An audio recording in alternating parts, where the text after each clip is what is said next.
folks. !play. Find the links. Join the things while I'm doing this thing. And the thing will work. Got it, everybody? Yeah. Do you need more nouns, or is that good?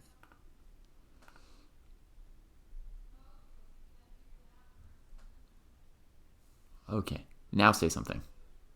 Testing, testing. 1, 2, 3. Bombadilla, what are you thinking? Okay. Now I predict that you're louder, but they'll let me know if there's an echo, because now I've got a second source on you. Nice. One of the links isn't working, warns Kevin James. All right, let me look. If the link doesn't work, it's going to be hard for folks to get in there. 13 to 1700, 1700 plus. They're different links. Let me see. The 1700 plus one is definitely wrong. It is. Oh, it must be switched with the under 1300 one, right? Yep. How confusing. Well, the under 1300 didn't even work, though, at all. Oh, what a mess. I hate this. I spend so much time copying and pasting these links. It's really... it's not that big a deal. It's just annoying, and basically, there's no winning. It's like playing a tournament game against somebody 1,000 points lower than you, and if you win, you get 0 points, and if you lose, you make headlines as well as losing 500 points. Yeah. It's like, although I have to say I've never personally had those feels because I'm always the low-rated one. Yeah. But it's like, you can paste the link right 99 times, and one time you get it wrong, and it's just annoying. It's just a complete fail. Okay, so the under 1300 arena. Let's grab the link for that. Going to MoveBot. I'm not even going to have these links up correctly before the event starts, basically. Under 1300.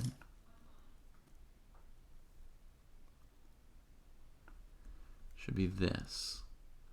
And then let's go back and do 1700 plus and share that link. Ooh, that arena needs people to join quickly. Let's see. All right, let's get the link in. Is there any chance I've got the middle link correct for 13 to 1700? Let's see. Oh, no, not fight, play. All right, play. 3 links now. Let's click 1700 plus and pray.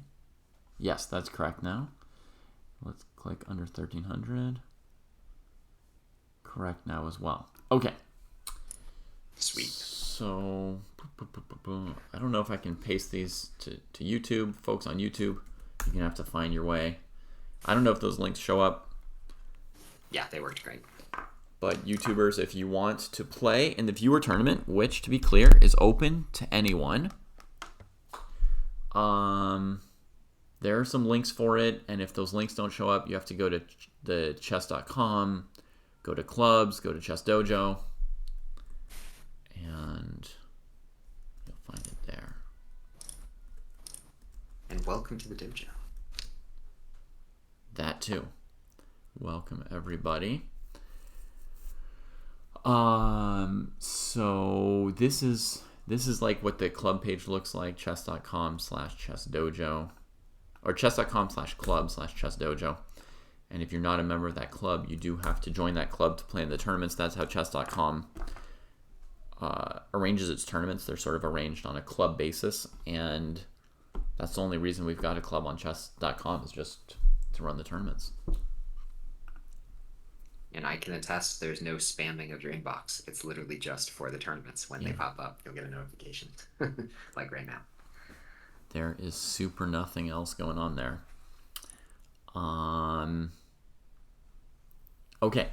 So the main idea, folks, is that in like 2 minutes, these games are going to start. You can play one game and then withdraw. You can play one game and then freeze it and then wait and play another. We're in an arena setup here. And that means, the games come and go as you want them to. And be sure that if you are freezing, make sure you click that pause button, because you will get paired even though you quit and you think you're not paired and you could lose rate. So make sure you understand when you're quitting, just hit the pause button. Yeah. And let's see, the arena's going to run for 3 hours. I'm going to do commentary for 2.5 hours. I don't know how long you have. You're on maybe a more Eastern time zone than I am. Yeah, are you in California again right now? Mm-hmm. Yeah, so I'm in Central, so 2 hours ahead. I'm personally going to be leaving in about 45 minutes or so. Okay, cool. Well, you haven't commented a viewer tournament before, have you? That's true. I have not. I'll be watching the stream mainly. I think that's probably the best way to do it. Okay. You can also, I mean, if you follow the same links as me, you can be watching the boards on your side if you want. True. But I imagine you're going to be switching between several boards simultaneously. I may switch some. Let's see. We've got a 2260 in the under 1300 arena. Let me see. Oof.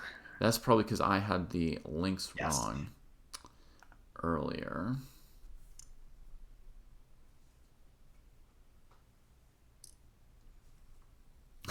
That's right, Clock Goblin. I was on point. Now we'll find out if Nose is as well. All right, so I'm trying to think, how can I help associativity find their way to the over 1600? There's a chat. Oh, and you've already tried sending them a message there, right? Yeah, we'll see. There's also, I don't know, KJ Don, if you're listening to us, you're also in the wrong one. The under 1300 here refers to 1300 chess.com rating, not under 1300 Dojo cohort. So also KJ Don and associativity, if you're both listening, you're in the wrong term.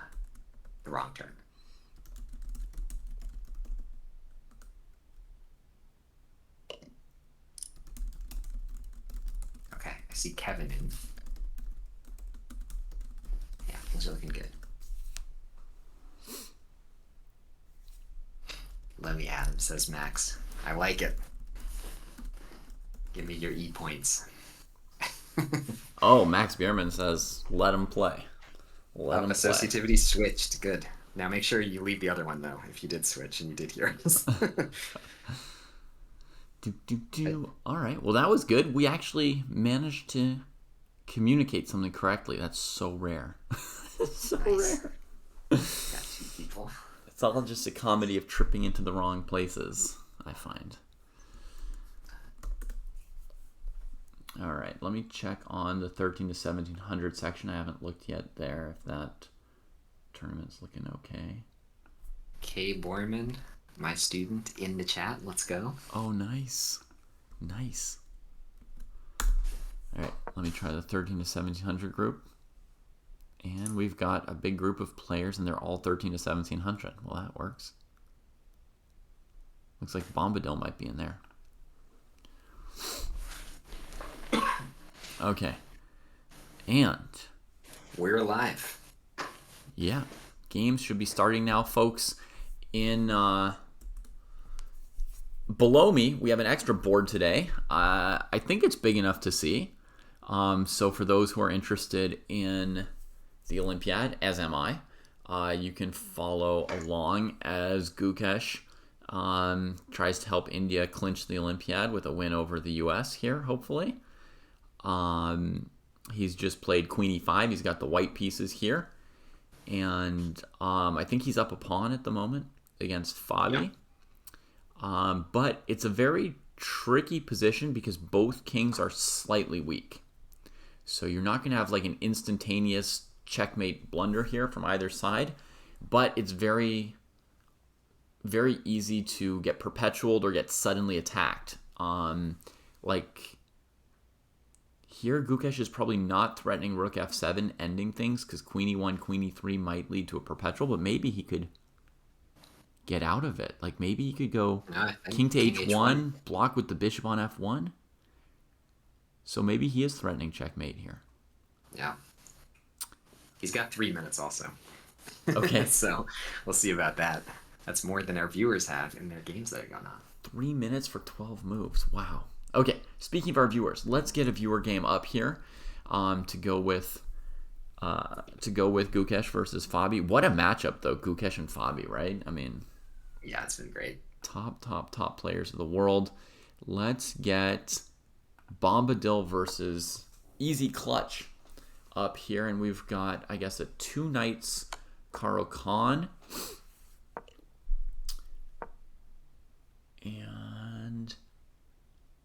think this line is kind of like almost like an opening trap line, knows. But you might know opening traps better than me. Now, this is one that I've seen in several courses. I know someone who was a devout follower of the Gotham chess course library for a while there. Okay. And this is example number 1 of what not to do against the two knight scarrow. Okay, right. So this is where white's taking advantage of not having spent a tempo on d4. And instead of bishop c4, they can play knight e5 first. Yeah. Tricky move. The bishop, well, knight takes g6 is pretty devastating to the pawn structure, the light squares, your whole life. So bishop h7, bishop c4, e6, queen h5. And I think actually queen h5 first might even be even more precise because g6, then you play bishop c4, and then you laugh at him for playing g6. Okay. Right, and that doesn't give any queen e7 or queen f6 options. There's even less options. Yeah. So you go queen h5, force g6, bishop c4, e6, and the queen can retreat to e2 or f3. You're not going to checkmate black on f7 anymore, but the bishop on h7 is far more buried than it would have been on c8 at this point. Yeah. So and of course, you have a threat here of knight takes f7 and then crashing through on e6. So yeah, it's bad. Yeah. So this is like famously, I guess if I know about it, it's somewhat famous. This is kind of famously not good for black in the two knights variation of the Karl Khan. What that means is that when white plays the two knights variation, you can't just play the classical like this. These are completely natural moves, and they're just not good, actually. So in this position, the two moves that I know of are knight f6 and bishop g4. No. Okay, taking, and then instead of bishop f5, you could play the knight f6 line. That's okay here. Or instead of taking, bishop g4. Yeah. Those are the two approaches I know. Those are the main ones that I know as well. Yep. Yeah. Okay, so let's see what we're getting. We're getting the bishop kicked around. White goes bishop c4, where we think knight e5 is the trap move order, and I think maybe knight d7 would have saved black now from what was going on. Taking control of the e5 square. Black played e6, and now white plays knight e5, bishop h7, queen h5. So I think white was aware of the trap, so to speak, because it makes sense. They're playing this line as white. They're opting into the two knights. This is probably one of the first things that somebody learns if they are playing the two knights. But black's not dead here, right? If you play queen c7, we don't resign just yet. Right, queen c7. Now I guess the question would be if white could take on e6 there, which is going to get murky fast after pawn g6, bishop f7, queen f7, knight f7, take the queen, take the rook, bishop g7, and probably black's fine, a-okay. Now, I have taught a decent amount of people that are 1600chess.com, and that is not a line that they are calculating cleanly. Okay, yeah, fair enough. But that is definitely a critical line. That is kind of, I think that's kind of a big question, and didn't seem to be that good for white. If black were scared of bishop takes e6, by the way, they would have queen e7 or queen f6 as other options here. The problem with those two moves are that they get in the way of your kingside bishop and knight, so that's why I imagine Nose would prefer to play queen c7 if we can get away with it. Yeah, and also the queen's more accessible, let's say on f6, to knight e4 type things. And I know that one's covered by the bishop for now, but I imagine there's going to be some time when g6 might be on the cards, and then you get popped with knight e4 and it spirals. Okay, so Clutch has chosen queen f6. After a minute and a half of thought, I just want to say I think that's probably a pretty good amount of time to spend on this move. I don't think here you should be playing a move in 10 seconds as black, nor do you want to spend 5 minutes, right? Because you're playing a 15-minute game. 5 minutes is the equivalent of a 30 or 40-minute think in a classical game. So that's really reserved for I'm trying to calculate mate in 7 or or a defense to mate in 7. Yeah. So I think this is definitely a 60 to 120 second moment for black here, kind of a critical move, but not for sure going to decide the game. And what's white going to do? They castle. All right. Okay. The queen is tied down to this knight on e5. Yeah. So there's sort of something suspicious going on there, where there might be interference shots, there might be deflection shots. You got to be tactically scared of that. But Yeah. queen e2 is always an option, which just keeps everything defended pretty solidly. So Right. It's nice to know that you have another square where you would still defend the knight. That's super important to know you have that option. Such a big difference between you're on the leash with a piece and you can move, or you're on the leash with the piece and there's no other square to go to. yeah. So honestly, maybe black's out of most of it. Like maybe there's really not a KO here, in which case white's queen on h5, bit awkward. Mm-hmm. White's pawn on h4, bit awkward. Right. Things could flip around. Could maybe go either way, right? Yeah, it's kind of a tense situation actually around who's going to coordinate better from here, because if black could put the knight on the same square as the queen, if they could play knight f6, okay, they'd be more or less golden. But without that option, they have a little something to figure out. And yeah, for white, it's kind of, I wonder if you can't go rook e1 and try and create some business on f7 and e6 to make things harder for black to untangle. But if we play standard moves like d4, then as you say, the queen is kind of random on h5 and the pawn is pretty random on h4. And our queen, we're more concerned about defending the knight, but obviously if we retreated to e2, we would be dropping the h4 pawn. Okay. That could matter. Maybe. I honestly feel like I'd be happy to lose that pawn, but that's because I was reviewing Tall Botvinnik 1960 recently, and he gave up that h pawn pretty much every game. Yeah. Gukesh has done something really, really weird in the game below us, by the way, maneuvering the bishop from g2 out to the king side, leaving the rook hanging, and Fabi's got this pawn to d2, which is requiring major attention. And I don't... Wow. And now he's even covering rook f7. I don't see how Gukesh is planning to make progress down there. Is there something involved with bishop e3? And the idea is to play rook f7 and give up the fact that d1 queen is coming. Is this his idea?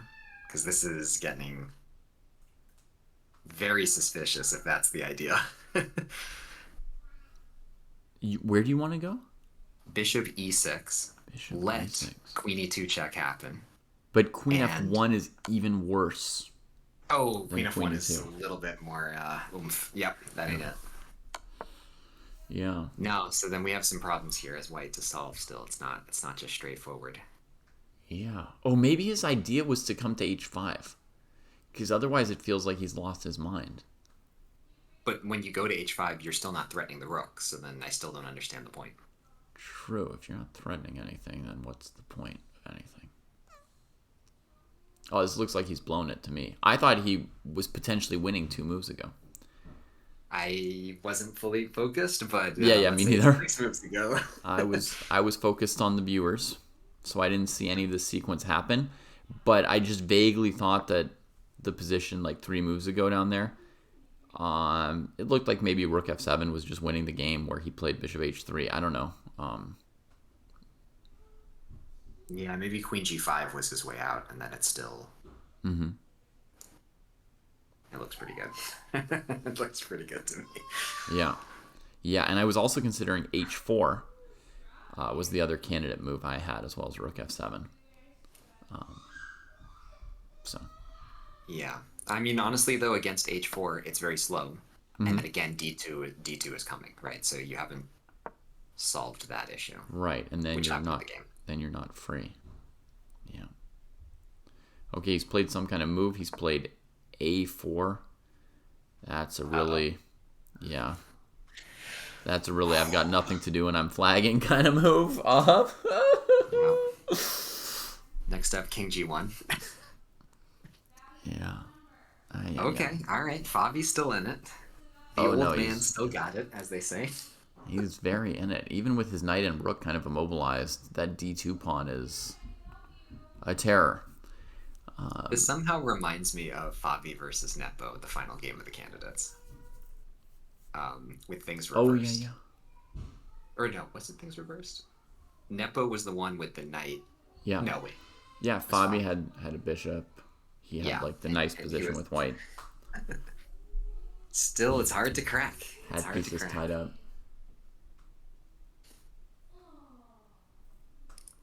Yeah. All right, so if you update, is the game updated, the viewer game? Or is it? Are they just thinking? Yeah, D4 was played Okay. by Bombadil, supporting the knight, letting the bishop out. I would guess that knight B D7, the only knight that can go to D7, probably is a healthy move just to develop. I don't care about having to recapture with the king. Yeah, that's definitely possible, but certainly an interesting move, right? Not standard for some players to put their king in the center. Some people have a very simple conception of what you're doing in the opening, right? You're bringing out your pieces, you're castling your king, and then if there's a move where you don't castle, they might just discard it without really considering it. Yeah. Yeah, king safety is something that's a little bit... It changes. The conception of king safety changes. Because you have someone who starts and they're like, oh, my king's always safe. And then the center explodes, and then they learn, oh, actually, no, the center is not always going to be safe, even if it was safe for a little bit. Then you improve, and you're like, okay, I've seen the Morphe games. I've seen what happens when your king's stuck in the center, so I'm always going to castle every time. My king's never going to be in the center. And then you get checkmated on the king's side. And then you get someone who's like, oh, okay, there's situations where my king should be in the center, my king should be on the king's side. And then there's the people that play the bomb cloud every game, and they find out that the king's totally fine wherever it is, as long as you can calculate clearly. Oh, really? I didn't know the bomb cloud was okay. Yeah, it's okay at the 2600 blitz level, so therefore it's fine. So analysis has shown the king is safe. Exactly. Proof by example. Okay. So knight d7 is a reasonable candidate move. I agree with you. The king's not immediately in any danger on d7, although, there is potential for white to play against the king. Should probably start with bishop b3, c4, and hoping to open the center at some point. Something to play towards. What other alternatives does black have? I suppose knight e7 to try to castle kingside. Yep, that looks reasonable. Pawn to g6 to try to win the h4 pawn. Perhaps insane. Not very desirable, but it's a candidate move. That is a real pawns are people move, and I don't like it. You don't like it. Yeah. I mean, the bishop hates it the most. And then a move that kind of does a similar thing. It tries to win a pawn, but it doesn't ruin your bishop. There's bishop takes c2. And all that squanders is a little bit of time, right? So I guess the question that I don't know the answer to is how crazy is bishop takes c2? And the idea is to then play g6, but I haven't trapped the bishop. Right.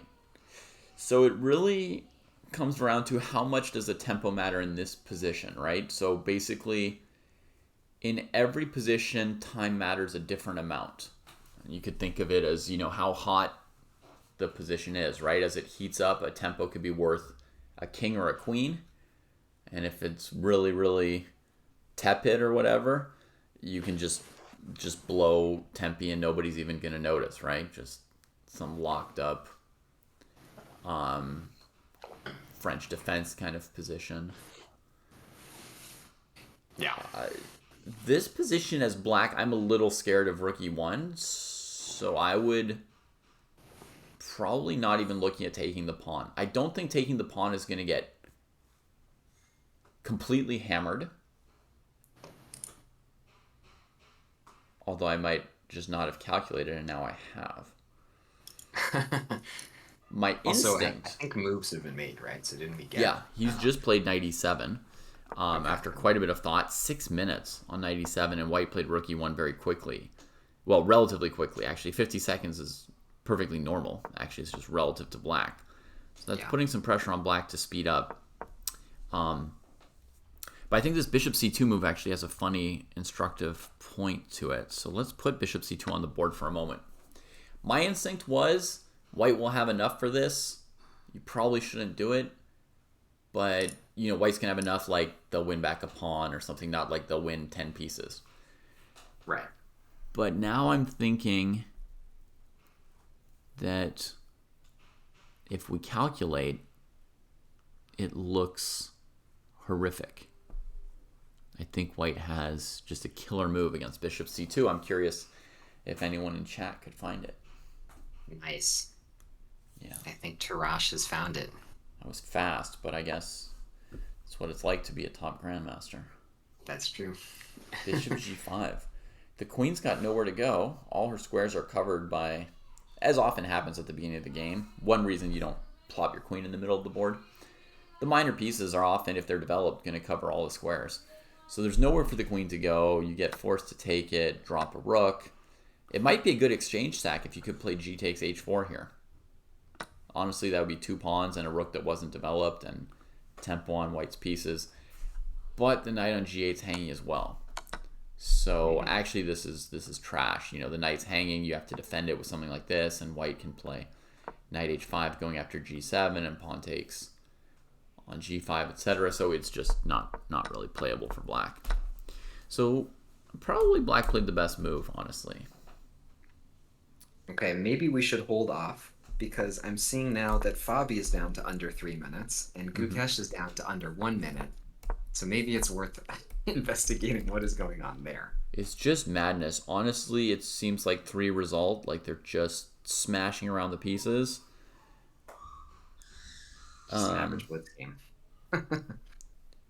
Queen on g6 may not have been a good move because, you know, you think you're clever with knight c6, and then 2 moves later, bishop f5 happens. I was thinking of, you know, establishing the knight on the beautiful blockade square. It's just crazy. How were you getting there? Like, your queen had to move somewhere in order to get in your knight move, in order to get in knight e5. Yeah. It's very, very strange how the d-pawn seems to have maybe been abandoned by Fabi. I have the utmost respect for these players, but it looks vaguely like the position was just so random and tactical that even they didn't really know what to do with a few seconds on the clock. I agree. And I say that knowing full well that I have blown much clearer positions with a lot more time. Yeah, I mean, I hate to say that about them, but I can't make any rhyme or reason of the last few moves. It just looks like what happens at the end of a bullet game almost. Does he need to move his king again? Is that how bad it is? Just bishop f5 is so annoying. I mean, let's put it this way. If white gets to play queen d2, there's no fun left for black. It's just like grim suffering for a million years. So the first question is there any way to save the pawn? Okay, so queen h5 played with the idea that if you do play queen d2, then we get hit with knight g6. Right. And then the question from the other perspective is, how bad does knight g6 hit us, right? Bishop f5. Confusing the audience for h4 played, so it doesn't even matter. Wow. Oh boy. So he didn't even take the pawn. No. He just maybe he's taking the pawn next. Maybe first let's get rid of this pin. So the question is queen a5. He's a5. going rook f7 still, maybe? The move we don't know why it didn't devastate earlier, but maybe at some point it will. I'm sure they are calculating a bunch of things that we aren't because we're watching another game and, we're not 2,700 and we're not 2,600 and we're not 2,500. We're not, actually in their case, 2,800. Good Lord, we're nowhere near this. So, Well, one of us is closer than the other. I'm sure they're calculating a bunch of lines, but the move still looked somewhat random to me. I like h4. I think this is pretty clean. H4 looks reasonably strong right here, doesn't it? I think you're right. If you play queen a5, rook f7, and resign. I think that's it. There's no checks. How do you defend the g pawn? Rook g8 hangs a knight. Getting his queen to d4 seems to have been really nice. Like, it's covering that counterplay where I felt like every move we were losing to the d pawn. But okay, we expect mate. Knight f5, we can take it with check. Rook g8, we can take the knight, and black's not really counterplaying at all. Wow. Fabi's down to 20 seconds. Oh no. Okay. Queen g6 played. Okay. And queen takes d2. So there you go. We just took the pawn. So the queen just came from g6, right? Fabi played queen g5. Got poked by h4, which I would contend is actually a desirable move for white. I think white's better off with the h-pawn advanced. Which is... Yeah. Often you don't want to move the pawns in front of your king, but actually it gives the king this square on h3 to tuck from side checks, and that's very important. Without an f-pawn, the king's very open on the first and second ranks, right? So, I think h4 is desirable. The knight here on e7 is just completely tied down now because we can't allow bishop f5 winning the game. So we're down like a queen and a knight until proven otherwise. This is not good. Yeah. Okay, so I was going to say, I think the d4 square was good for the queen. Maybe she could go back, but then I'm seeing queen b6. And I'm not sure I want to trade into an endgame. Maybe an endgame's good enough. I mean, we've got a bishop and a pawn. I think Fischer proved that this endgame would be winning. But I think there's probably much better. Queen d7 played. That was another move I was looking at. Going after that knight. Yeah. That feels pretty powerful. There may be like trying to defend with queen e8, and then maybe you go queen to d6 or something like that, and you try and keep pressing from where you are, or queen to e6. I like queen e6 because you get more coordination on the light squares, which means rook f7 is again kind of a thing. Right. Or maybe you want to be hitting the g pawn if you're going to be playing rook f7, so it's hard to do both. Folks, you can't tell, but that was move 38, so Gukesh has 2 more moves to play on this increment, and Fabi 3 more moves, and then they'll get half an hour back, and it'll become a little more controlled and less randomized. I do believe when it shows them ticking down to 5 seconds on their moves, that they are truly ticking down to 5 seconds on their moves. Oh, interesting move from Fabi. Oh, he really gives Gukesh something to think about. Right there, because you do not want to take the h3 square from your king. So you're hoping you can go bishop e6 here. I'm very skeptical of queen e7 hg4 because I feel like then my king doesn't have access to h3, and I might be checkmated before I clean up the g4 pawn, or perpetual checked, which is bad enough when you want to win. Seconds for the Gook. Come on, he finds something. Bishop e6, okay. Oof. The Gook, that's a new one for me. Yeah. So it covers rook b3, by the way. Luckily, it's just random. I hadn't planned that, but I'm sure he did. But if the bishop had some other random square to escape to, the move rook b3 might have been another unpleasant move to face on move 39 of time control. So rook b6, counterattack. Attack, counterattack. Every single move here. Yeah. You can't move the knight. I mean, you gotta defend the knight. Not giving him any easy ones. So here, candidate moves are bishop f7 and bishop c4. Those are the 2 big moves that jump out at me. Yeah, bishop f7 being the bigger one because it comes with tempo. Right. I agree. It's just more of a tactical oomph. That looks like it's winning at least a pawn, but It's been maybe we played. don't care about it. You did Right. play it, okay. And queen d6 came rather quickly, and that's, defending the knight. And so I think white could trade queens and grab the second pawn on h5, the super delicious second pawn. That being said, it's now move 40. Both of them have played move 40. Okay, so he can stop and take his time, make sure he doesn't like queen e8 even better. Yeah. So we should bear in mind that Fabi's king is teetering in this position, and Gukesh's does have h3 to run to. So we've seen many times that Gukesh is willing to look for a knockout in a position that looks good. He'll say, but what if I have a knockout? And he'll invest the effort on calculation. Yeah, if you see a good move, look for better. Was that Tarash or was that someone else? I feel like That might have been Tarash. That might have been Tarash. Okay, back to the viewers then, because I Yeah. think that is going to be. I feel like we can just say that there are many good moves, and Yeah. black is just screwed. With time control made, it seems like a 90% chance of a white win on that board, with about two extra pawns for, one of the top 2 or 3 players in the world. Yeah. Now, that being said, if you look at Wesley's game for 1 second, Okay. Wesley's crushing it in the same way that we just thought Gukesh was crushing it. Okay. And Aragaisi is crushing it. And Everyone's Aragaisi is attacking crushing. everyone. So there's a sharp battle going on then. Okay. It might come down to Vidit against Aronian then, because it looks like the Indians are up 2-1, maybe. And then I don't know how to evaluate this endgame easily. My chess.com page is not working at all. Round 10. That's okay. We can ignore it for now. We can go back to the viewer games. It's not really showing me anything here. Okay, there we go. India, United States. Okay, so you're saying that Wesley is crushing against Prague. And looking at that, there's a bishop on a7, 2 knights in the face of the black king. I mean, yeah, he's probably checkmating him.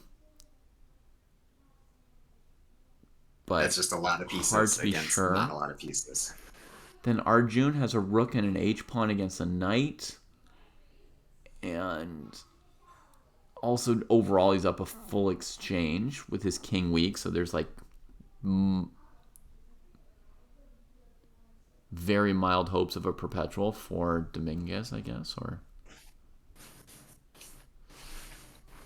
True. And then we've got Levon against Vidit. Rook and knight versus rook and knight, equal material. With a tiny plus for Levon, maybe? But actually, yeah, I mean, hard to say. Oh, Prague has resigned already, so that one has become easy to say. Okay, complicated. I'm on Team India winning this right now. That is my current assessment, but we'll see. Okay. Oh, things have heated up like crazy between Bombadil and Clutch EZ. And one thing we can say is that opening that got so complicated looking, they played it a little bit too slowly. It's rare to say that in the viewer tournaments. It almost feels good to say it because it's so rare. But they've got pieces flying. They're still, in the middle game or early middle game. White hasn't developed the rook on a1 yet. And, it's 3 minutes against 20 seconds. So yeah, and White is up the exchange, but just got forked. So yeah. The last move was probably d5, right? Trying to crack black on the light squares. Also, the d-pawn was triple attacked and probably dying. I guess black probably had some compensation for the exchange. But now, I think the exchange is gone. I will say that this is a very common side effect that I've seen also the lower rated you go. When you push a pawn to hit a knight, everyone assumes I'm kicking away the knight without actually seeing that you're giving up one very important square in the center that you were just controlling. So the d pawn on d4 was stopping the knight from jumping into e5. And then as soon as you play d5, it's like, well, I can't go to e5, right? Nope, knight e5. And I think he just lost a queen. Uh-oh. Knight e5, queen g3. Yep. Oof. Black only had about 20 seconds, but it was enough to find that. Whipped it out. Okay. There you go. That'll decide it. It was hard to find a square for the queen. The knights are covering, like they've got a blanket of coverage here. I think there was e2 or d1 or e4 were the three options. Yes, for anyone who still wants to join, you still can. If you're watching on Twitch, there are direct links to the tournaments. If you're watching on YouTube, maybe navigate through chess.com/club/chessdojo. And then there's a part, and then if you scroll down just a little bit below the description of the club, it'll say like current events or upcoming events. Let's see. They should be moved to current events now, probably. Yeah, they're under current events. So there's two tabs. You can click upcoming or current. You want to go to current. You can go to them and you can still join them. They're open to everybody all the way to the end. That's the advantage of the arenas, really, is that people can come in late and play anyway. So Tricky Nights. Which one did you join? Did you join the under 1300 or the 13 to 17 or 17 plus? Because I see games happening in all of them right now. Yeah. So we watched a first round game here in the 13 to 1700, and now I'm going to move to the under 1300 and check out a game there. This game is being played by Dwight D53, who currently has 2 wins out of 2 and is one of the players in first place in the arena. And they are up against our very own Bestie Boots with White. And I don't know if Bestie has played games earlier in the tournament or if this is their first one. I think they just joined because they were typing in the chat very recently. Okay, yeah. Okay, we got a French, except we traded off the light squared bishops. Yeah, and who's happy about that? Or does Black it not is matter? winning. Black is positionally winning. So happy. So happy. I got my positional win. Yeah, I go to great lengths to frustrate French players by just never trading those bishops. But there are lines where you can do it. It's technically possible. Mm-hmm. And yeah, it always feels like a win instantly for for Black if they can trade off those light squared bishops. Yeah. Other factors, I guess. White has 1 extra tempo of development, but is currently probably thinking because they're annoyed that the interface won't let them castle, you know? Yeah. You can sit here and you try it, right? So I'll try it as analysis, and it just puts your king back on e1. No explanation, just puts the king back on e1. It's so frustrating, and that's the problem White's got to solve. Yeah, how to fix the chess.com interface is the problem. It's a programming problem, so Bestie Boots is up to the task too. That's true. That's true. Right up her alley. All right, so if we seriously try and deal with this queen on a6, the options are queen e2 or knight a3 for direct moves immediately, or c4, which is a dubious-looking pawn sacrifice, right? Yeah, although it is explosive. Yeah. And I do have a tendency to just look at explosive moves.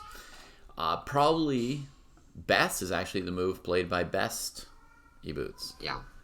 Knight d2. It's developing, and it envisions perhaps playing c4 next move as an explosive non-sacrifice. Yeah. No, I think that makes a lot of sense. Yeah. As does Dwight's response. I think this was the response because you want to try and resolve this c pawn so it can't just go to c4, right? So you're saying, okay, are you defending your center with that pawn or are you going to push it? And you don't get both, and the bishop's attacked, so this is going to be a tough decision for Bestie now. So if we play c4 anyway, Mm-hmm. d takes c, b takes c, we are going to claim that black is happy about this after queen Yeah, I queen mean, I'm a5 not sure first. how happy we are, but we're going to play queen a5, and we're at least going to be glad that we made this trade on d4 because it's the best move we could have played in this resulting position. Yeah. So white has to take on d4 with the bishop or the knight. There's some chance that we could really bother white on d2. Bishop d4, knight takes, knight takes. Maybe I castle queenside. Yeah. We want to play Now bishop it's b4 starting. next, but against knight Oof. b3, I'll have to grab the pawn on e5. Yeah, which is you're happy about. That's not just like an, oh no, I didn't want to do this move. This is a thank you very much move. Yeah. Chase my queen Okay. more. Okay. So So it looks not good. playable for black. Oh, by the way, c4 has been tried. Okay, so Bessie really was dead set on kicking that queen off the diagonal. She's going to have to deal with this d4 pawn next, and it's going to be very complicated. But she played the most critical continuation here, actually. Active. Yeah, we'll see how this one goes. Okay. Yeah. Below me, you can see that Gukesh thought for some minutes on queen d6, but finally said, yeah, this two-pawn up endgame is going to be good enough. Yeah. This is as seen in Fischer Taimanov and Fischer Taimanov and Fischer Petrosian Mm-hmm. and Fischer Taimanov. Yeah. No, this is gonna be good. This is gonna be a textbook conversion, I think, from white. What, you're giving him a lot of credit. You have a high opinion of Gukesh's play? I have a very high opinion of Gukesh if he has a very clean endgame. Mm-hmm. I think his technique is at the top. Cool. I mean, there's Magnus. Mm-hmm. There's probably Fabi also is really good in terms of just technique if you have a winning position. Mm-hmm. Now Gukesh is at the very top for me. Yeah.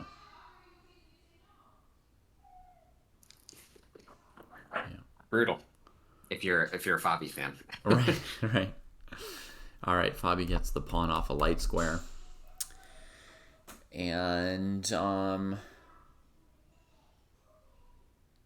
And just as a side note, I feel like this also means that Gukesh is going to have another 3,000 performance continuing Right. if he does convert this. Now, I'm getting a little bit ahead of myself, but that is absolutely insane. yeah. Yeah, in general, as a tribe, we chess players spend too much time counting like points and performances and all that kind of stuff and hyping around about it. But his play at this Olympiad is insane. I mean, he's just been up here on board one for the team, and I mean, he's just playing super GMs every round now, and really fighting powerfully here. And not just playing them, but like taking them out. I mean, it was just like Yeah. Report was a draw, but against Wei Yi, he just converted in an extremely technical long endgame that was very complicated. Mm-hmm. Max Sutlu, he just outcalculated the Maniac. I mean, I don't know how you do that, but in Maniac time game. pressure, out. Abdu Satara got a draw out of him, but okay, we're talking number 5 in the world, I think, number 6 in the world. Yeah. And then now he's ahead against Fabi by 2 pawns in a clearly winning endgame. I mean, you can't do better than that. That is absolutely insane. Yeah, really looking good, and you know, he's strong in crazy random calculation positions that are sort of semi-irrational, right? Just concrete. He likes to play these positional squeezes as well.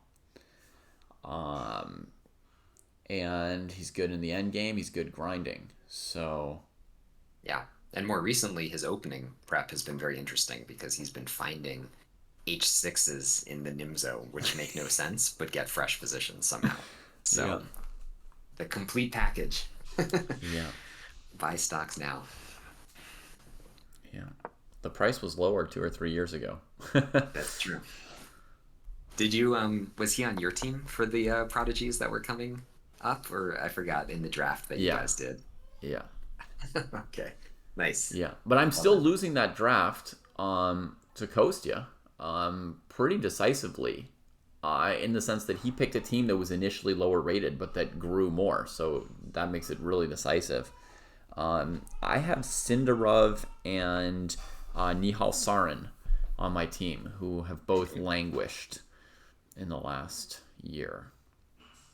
Although I think in this tournament, no, maybe Cinderov's been up and down. Yeah, he's been I up see and that down in this tournament as well. So he just lost a game, so yeah. yeah, and Nihal obviously didn't get to play in this tournament. India's gotten so good. Bro, they don't have an India too. Yeah. So Damn. Well, I'm excited. I mean, this is a I feel like this is a wave in the way that I imagine the 1930s felt for the USSR. mm-hmm. Right. I mean, it's I just see what like you an mean. actual wave here. There's so many really strong Indians that are Yeah. just crushing everyone and just getting to number one in the world, number two in the world are like the sights for every guy you see in Gukesh. They're not going to be happy with number four in the world. I mean, it's pretty awesome. Yeah. I was curious what wave you were going to compare it to, because I was thinking when you said this is a wave like, and I was like, this is India's probably the biggest chess wave ever, just the size of the country and the wave. And then you came up with Soviet Union. I was like, okay, yeah, that definitely makes sense. The beginning of the Soviet wave, a wave which lasted like 40, 50, 60 years. I mean, it's just, Yeah, I it don't know kept about the coming. longevity. Maybe not the same longevity. It just kept coming, that wave. Yeah. Incredible. So Bessie played a challenging move here, bishop g5, cutting off the castle's queenside rather than recapturing the pawn on d4. Dwight's trying to fight their way out by capturing a pawn, and this is super controversial now. I think Bessie can castle to unpin the d2 knight. Yeah. Oh, captures a pawn back. That's interesting too. I was thinking you'd sort of castle, saying, yeah, I'm sacking two pawns, knight f3 check, your knight can recapture defending the bishop, which is kind of a key tactical detail. And now you're down two pawns, but suddenly you're loving white's position, right? With the, feels like 10 extra tempi of development, which is impossible, but it just feels like you're done and they're in the opening and you're in the middle Yeah. game. It is a bit of a Morphe against No Name feel here, Yeah. but usually No Name wasn't up two pawns. Right. I mean, honestly, one of my favorite things you can have in chess is a position where you're in the middle game and your opponent is in the opening. And I think With an some open people position. might not be aware that that's possible. They think the game itself is either in the opening or the middle game or the end game. But you can be in a different phase of the game than your opponent. I mean, if they hang too many pieces, they can be in the end game and you could still be in the opening. Yeah, that's true too. So when you're in the opening and when you're in the middle game and your opponent's in the opening, that's a nice feeling because you can just start playing really aggressive moves. Agreed. And with like reckless abandon. Yeah. Assuming you have enough pieces to sack also. To keep just sacking. picking up lines is worth it. Yeah. So we get knight takes d4, and in chat they Elise was pointing out that there might be a great resource here for Dwight with knight d3 check, and Dwight did think for a while and find it. Dwight is making good use of their time. Finds knight d3. Okay. So, given the fact that this is a double attack on the king and bishop, we have to double attack ourselves, or at least get out of it with tempo. So I see only one legal move here that doesn't lose a bishop. Right, one move that doesn't let black collect the bishop for free. Let's see what Bestie chose. I think that's what you had in mind. There you go. Excellent Long move. cloud. Excellent move. Back up the board. The king Get your king counterattacks. And if all goes well, the king will get to advance at least one more time here That's to true. capture that knight. If the king will not lead the army, who will follow? Right. Yeah. According to the definition of the word follow, it's really hard to follow if there's nobody in front, right? That's true. This is interesting. Actually, I Yeah. can't quite cleanly evaluate what's going to happen there, but I feel like I would take black. That's Okay.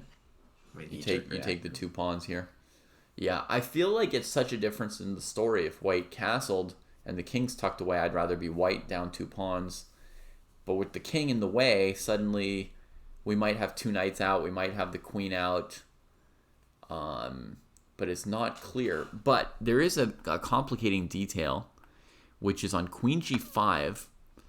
White has an in-between move. I mean, it'd be pretty hard. You wouldn't expect a player under 1,000 to find this move, but if you throw in queen a4 check as white, it dramatically improves your chances in this position before you take the knight. You just strike at a moment where there's simply no great defense for the king. There's one very complicated move, b5, knight b5, which I don't know what happens. But Oh boy. if black can't play b5 and they have to throw in something like king e8, king d7, king d8 or something, you take. Now the kings face off.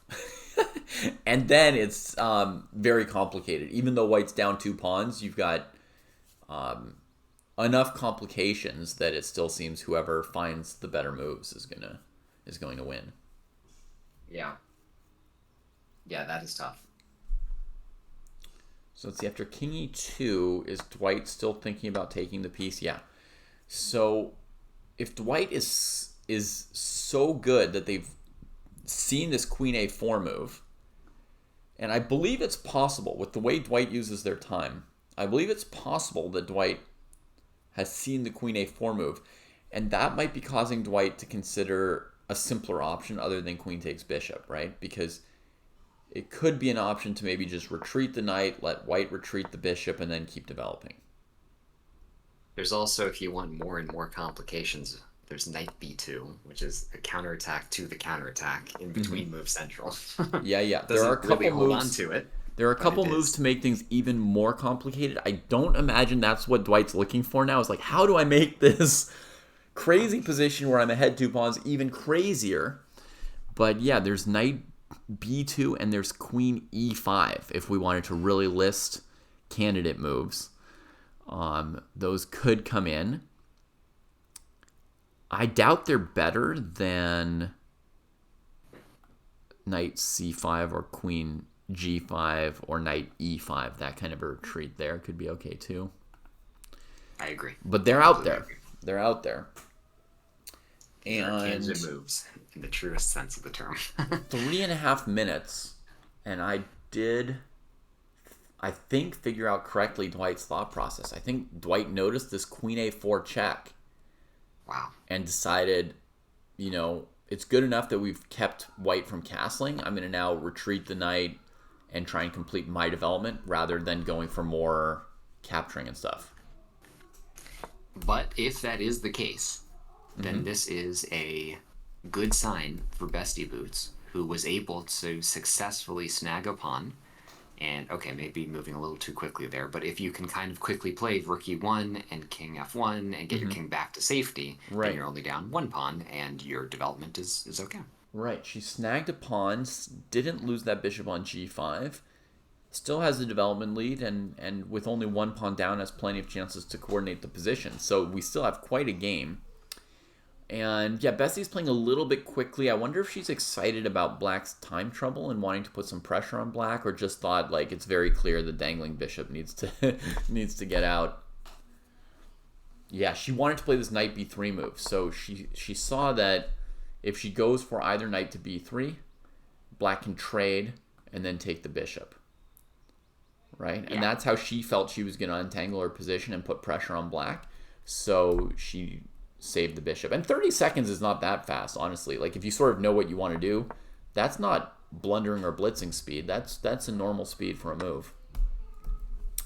We get the trade, and all 3 recaptures are tempting. We're hearing that Fabi has resigned on this game here. Fabi's done. So did he not even play any moves in the endgame? He just said it's so over, I'm not playing it? He played about I'm seeing king f2 as the last move. Yeah, king f2 was the last move, but that was already 6 moves into the endgame, and he was like, "Oh no, it's over.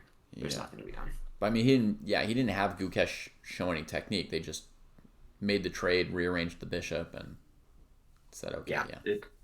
It's too clean already because basically there's no stopping rook f8, rook a8, I assume, among other things. Okay, yeah. So he's just getting the king in range to defend the e pawn as needed. Yeah. And then he's ready to go after the a pawn with the rook. That's a nice plan.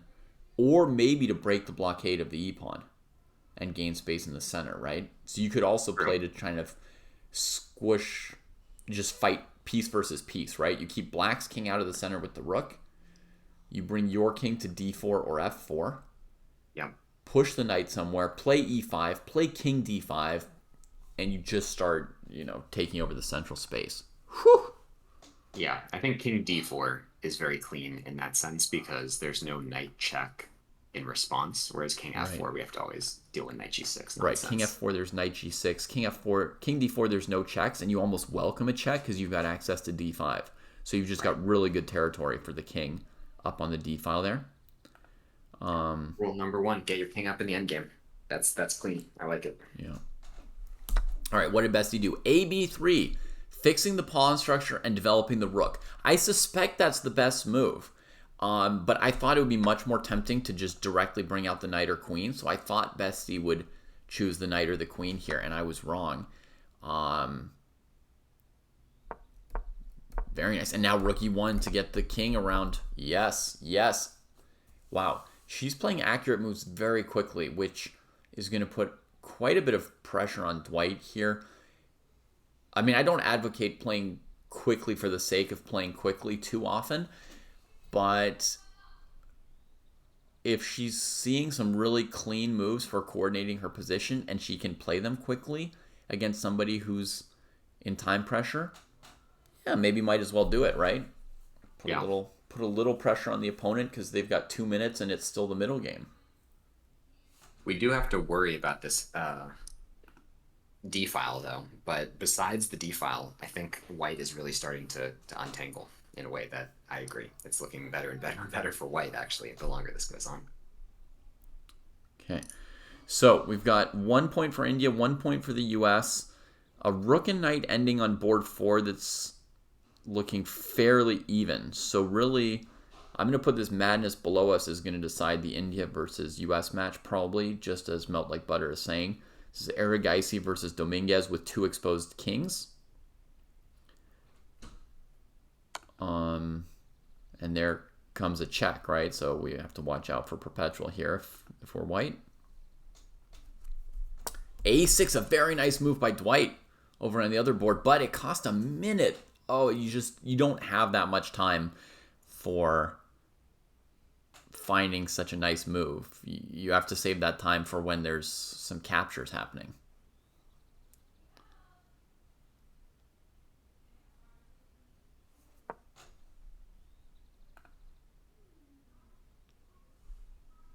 All right. And Aragaisi's king is coming out. Wow, wow, wow. Apparently there's a couple people in the wrong sections in the rapid arenas. That's mildly unfortunate, but not a big deal. Don't worry about it too much, folks. As long as we all play our games and are polite with each other, it's good. What's special about A6? I mean, it's good form. You're putting the pawns on light squares when there's dark squared bishops. You're creating a hard block on the A file when that's a semi-open file for white. It's a very, very high-class positional move. It's the right way to set up the pawns. If time is not a factor. If time is not a factor. And that's kind of what I was saying is like, well, whatever you thought of in 5 seconds was probably better than what you thought of in 1 minute at this point. For a decision like that, right? Like, okay, what could you have done wrong? You could have played b6, for example. That would be super, super wrong positionally. You leave both your pawns on dark squares and the a pawn weak. But I would think b6 in 5 seconds was better than a6 in a minute because it leaves you with 2 minutes to calculate later when some pieces are actually capturing each other. Completely fair. Meanwhile, though, with d-file is no longer an issue. Yeah. So basically, Although, the general factor is it's about the stakes of a decision versus the time, right? So you've got a certain amount of time, and you divide that out according to moves that are worth 2 points, 5 points, half a point, etc., right? And that was a situation where you could play a6, a5, b6, or I don't know, maybe queen b8. And the worst of those moves is only going to be like 0.2 worse than the best of those moves. So you just got to play one on instinct and not spend time on it. using other vocabulary, it's basically not a critical position. So don't spend a lot of time on an obvious choice to you. It's a personal decision, so go for it. Yeah. All right. G3 from Bestie. And honestly, Bestie's time use is pretty good. Like, I think at this phase in the game, it makes sense to have about 7 minutes. There were so many complications in the opening. I would probably be 2 minutes behind this pace myself, just because the opening was more complicated than an average opening. So I would expect her to be more like around 5 minutes than 6.5. But, you know, she's got really the amount of time you want for this position. Queen c6, nice move from Dwight. Nice. Yeah. What's going to happen first? It's basically, is Dwight going to play so many good moves that they win, or are they going to run out of time? Like, which is going to run out first, right? The time or the good moves? I feel like there are a bunch of good moves that are easy that you can play quickly from this point as black. So, for instance, doubling on the d file is something you can do in seconds, I would say. The thing is, Dwight has played basically no moves in seconds so far this game, right? Like, right.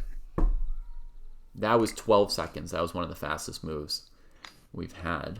There's the 5-second increment.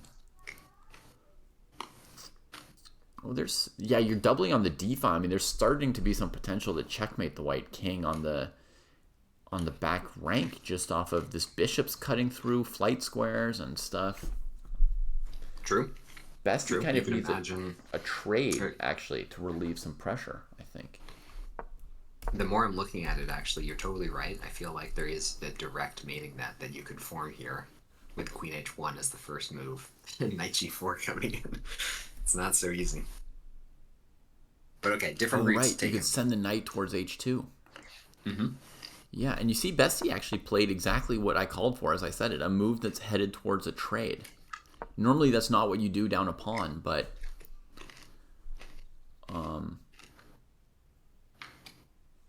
if you're getting attacked, though, that matters a little bit more. Yeah, you've got better chances to save an endgame down a pawn than to save a middle game down a king. So exactly. At some point we need to reduce the pressure. And, you know, rook d1 and rook d2 are possible, although your best chances of saving this endgame would be a rook endgame. So I don't know if we want to trade all the rooks, but I'm pretty terrified for her king.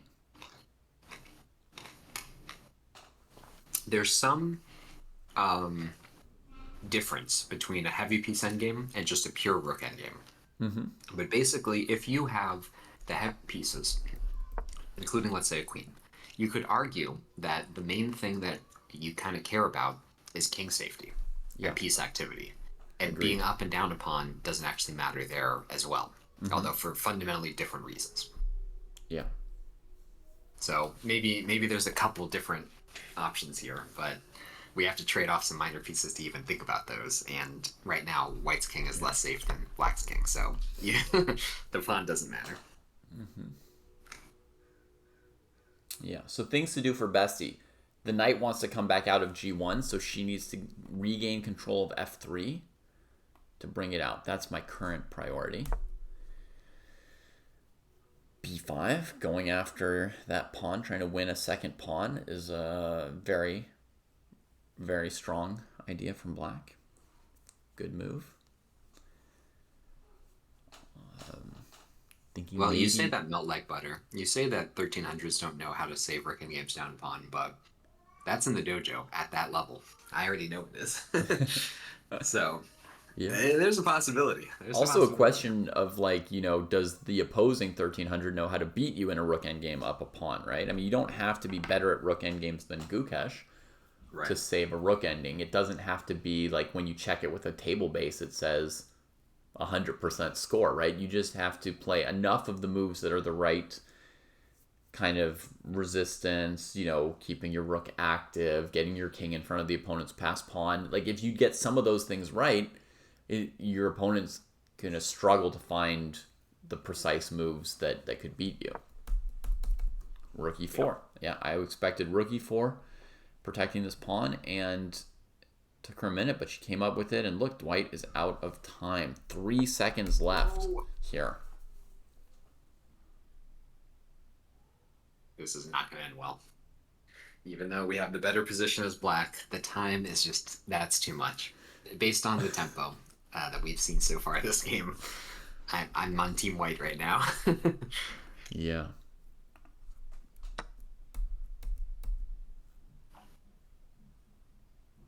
Sorry, Fogger or Fauger. I'm not quite sure how to pronounce it yet, but brutal. Absolutely brutal. That's brutal. Not knowing if you're asleep or awake, probably accompanied by a little bit of a headache. And then you end up just apologizing to your opponents. Yeah. I know the feeling. That's when I play tactics instead of playing chess. Oh, here's a sneaky, devilish idea for Bestie here. Rook d1. And there's no way your opponent would ever see this with 10 seconds on the clock, which is part of the problem with getting this low. You go rook d1 attacking the bishop. And they're like, I want to win the pawn on c4. So they trade. Yeah. You know what's coming, of course. Takes. Boom! You win on the board, even if they don't flag. Got him. Oh, goodness. Puzzle Rush special. Yeah. Okay, so the bishop retreated.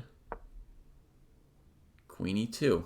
Just defending stuff. Man, Bestie has really played a lot of moves in a tough position without hanging so much as a pawn. Yeah. 1 second left as Dwight executes this trade. And Bestie's also in one of the best scenarios she could have navigated towards here because she can trade one more piece here maybe, so the king is not a factor, and then play an endgame with the knight against the bishop. It looks reasonable. Yeah, this is very difficult to convert for black, and you have no time. Yeah. I like knight f3 here, just giving up the b pawn. Well, actually, it's not even giving up the b pawn. Because if you take back. Yeah. Not quite giving up the b pawn because of this. Oh, she's played something. Let's just see what she's done. She traded.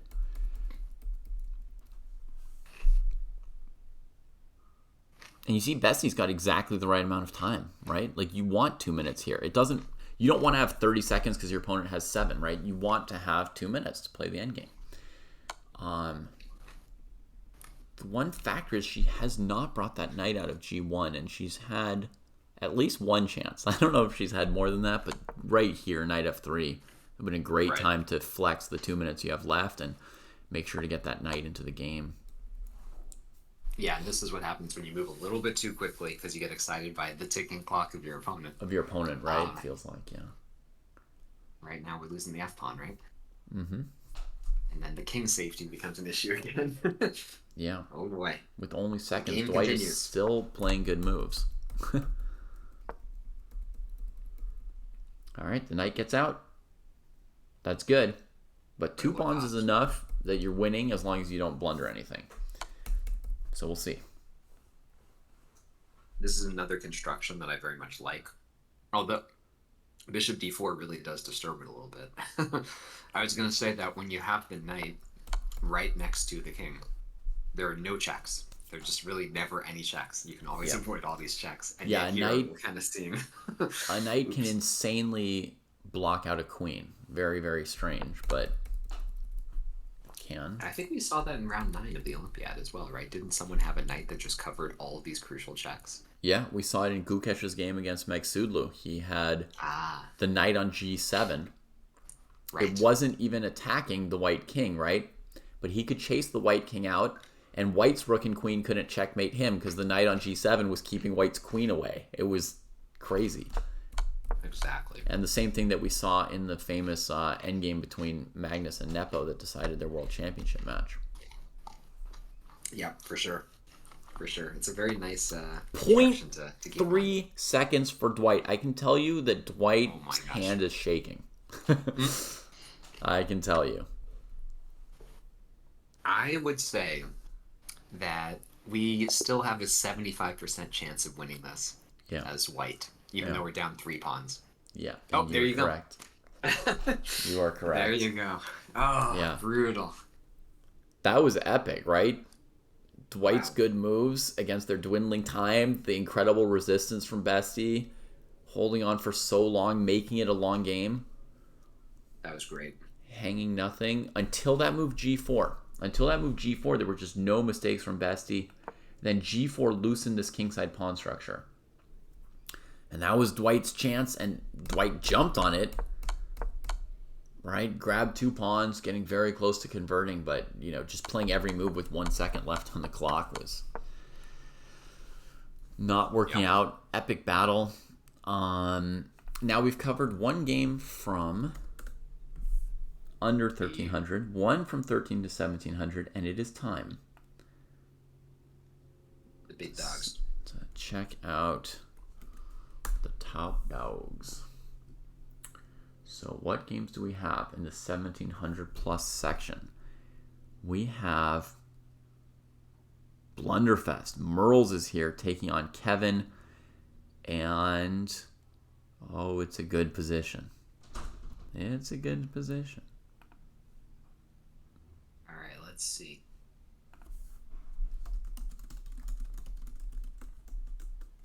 That is very interesting.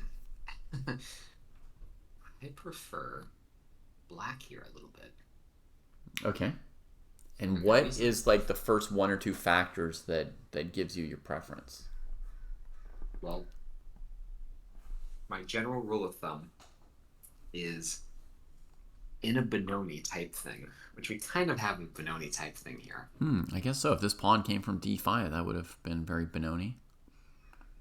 Then are my pieces active? And if the answer is yes, I usually prefer black. Okay. So you like black and Benoni things. You have a little bit of a pro-Benoni streak to you.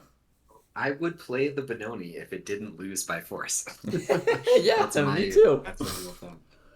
Yeah. So for instance, in the Nimzo, when you play c5 against, let's say, the f3 Nimzos, and you get kind of like a Benoni type vibe, then yeah, I'm very happy to play that as black. Yeah.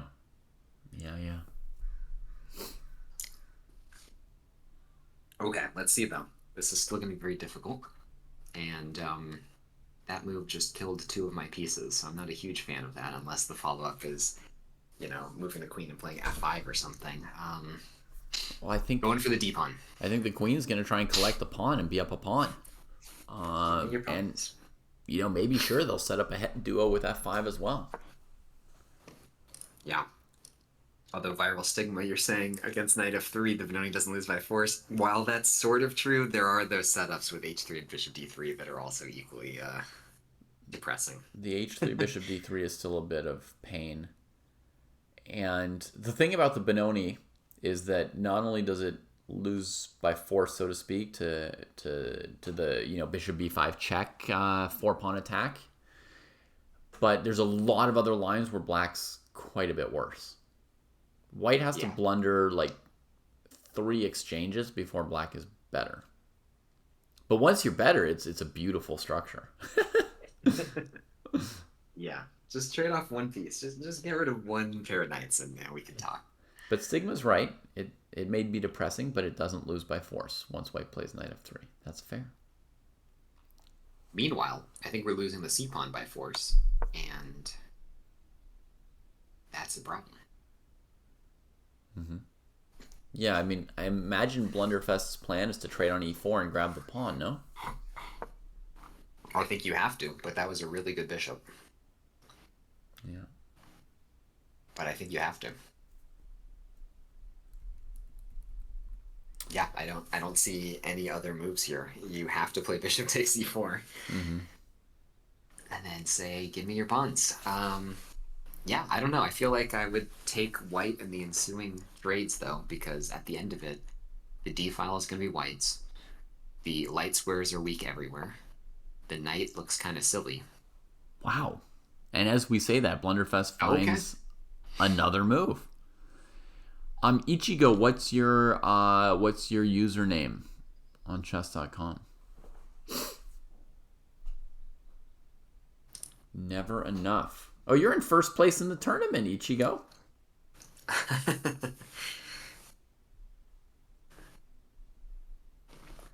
But yeah, let's take a break from winning the tournament and try to learn something.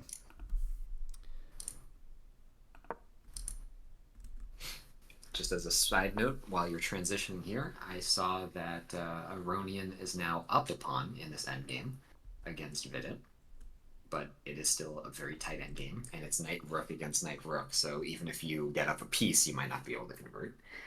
And lastly, this Dominguez against Erigaisi game is still very confusing. Good God. Yeah. And the king has just been marching all over the board. So white doesn't seem to be making too much progress here with his king going from G1 to C2 and back and forth, and I don't know. His knight on E6 is a rock. It's covering the king. Another one of those knights. There you go. Defense. Okay, so Ichigo is looking for a shower of wisdom here.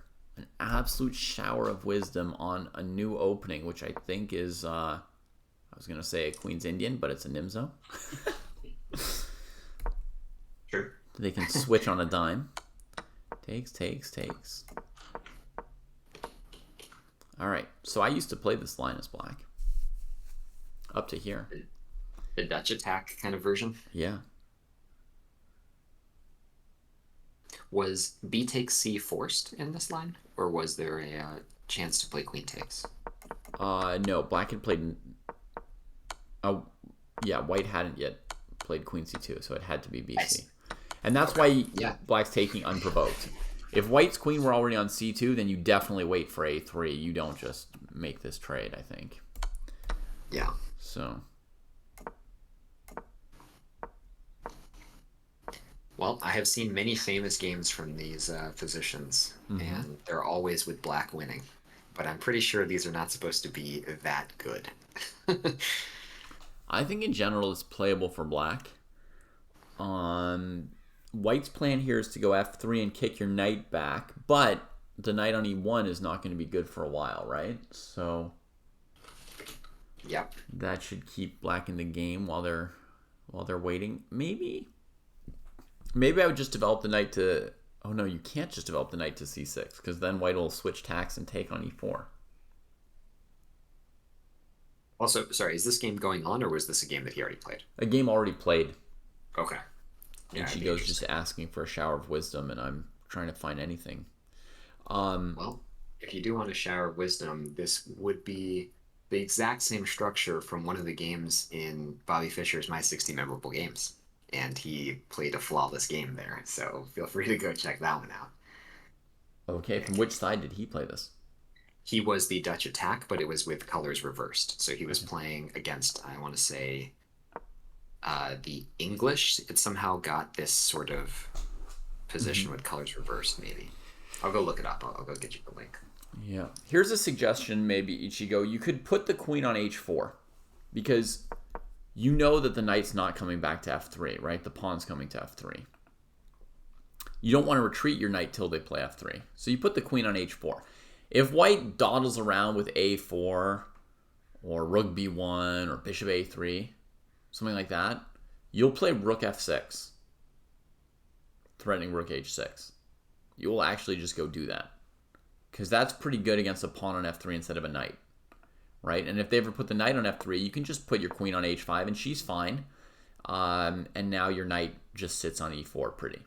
So I think you can start with queen H4. And then when you get F3'd, I think you put the knight on D6. And next I'm just going to plop the other knight on C6. I'm just bringing out the pieces. I'm considering maybe attacking white's C pawn. They're usually going to throw it at me with C5 at some point. and it'll mix up the structure. As long as your knights keep reasonable squares in the center, you're usually okay. And your queen is just kind of interestingly active over here. Do you know any different than that, Nose? Does that seem okay? That seems good. I'm still looking up this game though. I believe I found Oh, it. the Fisher game. Nice. The Fisher game, yeah. So it's on the Dojo database. I actually have uploaded an annotated game if you want to open up that one. You have it uploaded?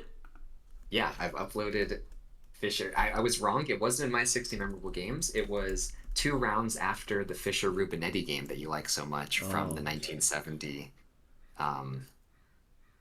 Yeah, but if you go to my profile and I'm on the 1900 cohort, although I always search for people every time. Yeah, I'm just going to type in your name. Is that not a good way to do it? Yeah, that works. I think I'm the first or second Nose. There might be an old Nose account also, but there are two. So you're the one in the 1900, not the one in the 1800. Correct. Yeah, that are both you. More up to date one. Yeah. Okay. I think somehow one of them was with like a Google login, and the other one wasn't. Yeah. So if you go to my files, and right now we can't see on the stream, but if you go to my files, not my games, then I have uploaded annotated Fisher games, and it's under Master Games, annotated Fisher games. And we're looking for Fisher Meching 1970. So I want to say it's organized by, I think the first ones are all going to be from the study that you asked us to go through, which are the 50 or so games that were like selected, 55 You games. have 116 annotated games here? It's a lot of Fisher. That's what you... That's a book? It's a book, yeah. So if you keep going... Okay. I want to say Fisher Rubinetti. It's coming up next. Then I think maybe the next page. Wow. It's not a meching. Meching is black. Yeah. You want to see this game, Ultimate Ichigo, or should I just send you a link to it? You want to see this right now? We can. We've got it. I mean, it's my screen's all mixed up. These are for my 16 memorable games. I did mostly my annotations, but when Fisher had a very interesting way of saying things, I would put his in quotes.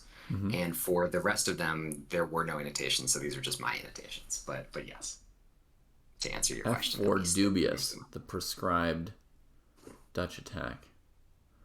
Yeah, it's not supposed to be that good, but it always works. This is the thing that I struggle to understand. It's like always good. Right. Oh man, I would trade on C6 and play E4 here, but Fisher's like all in on like a kid approach to this, and by kid I mean child. Yeah.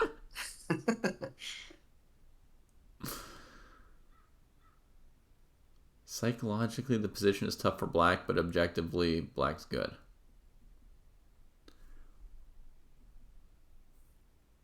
Here comes.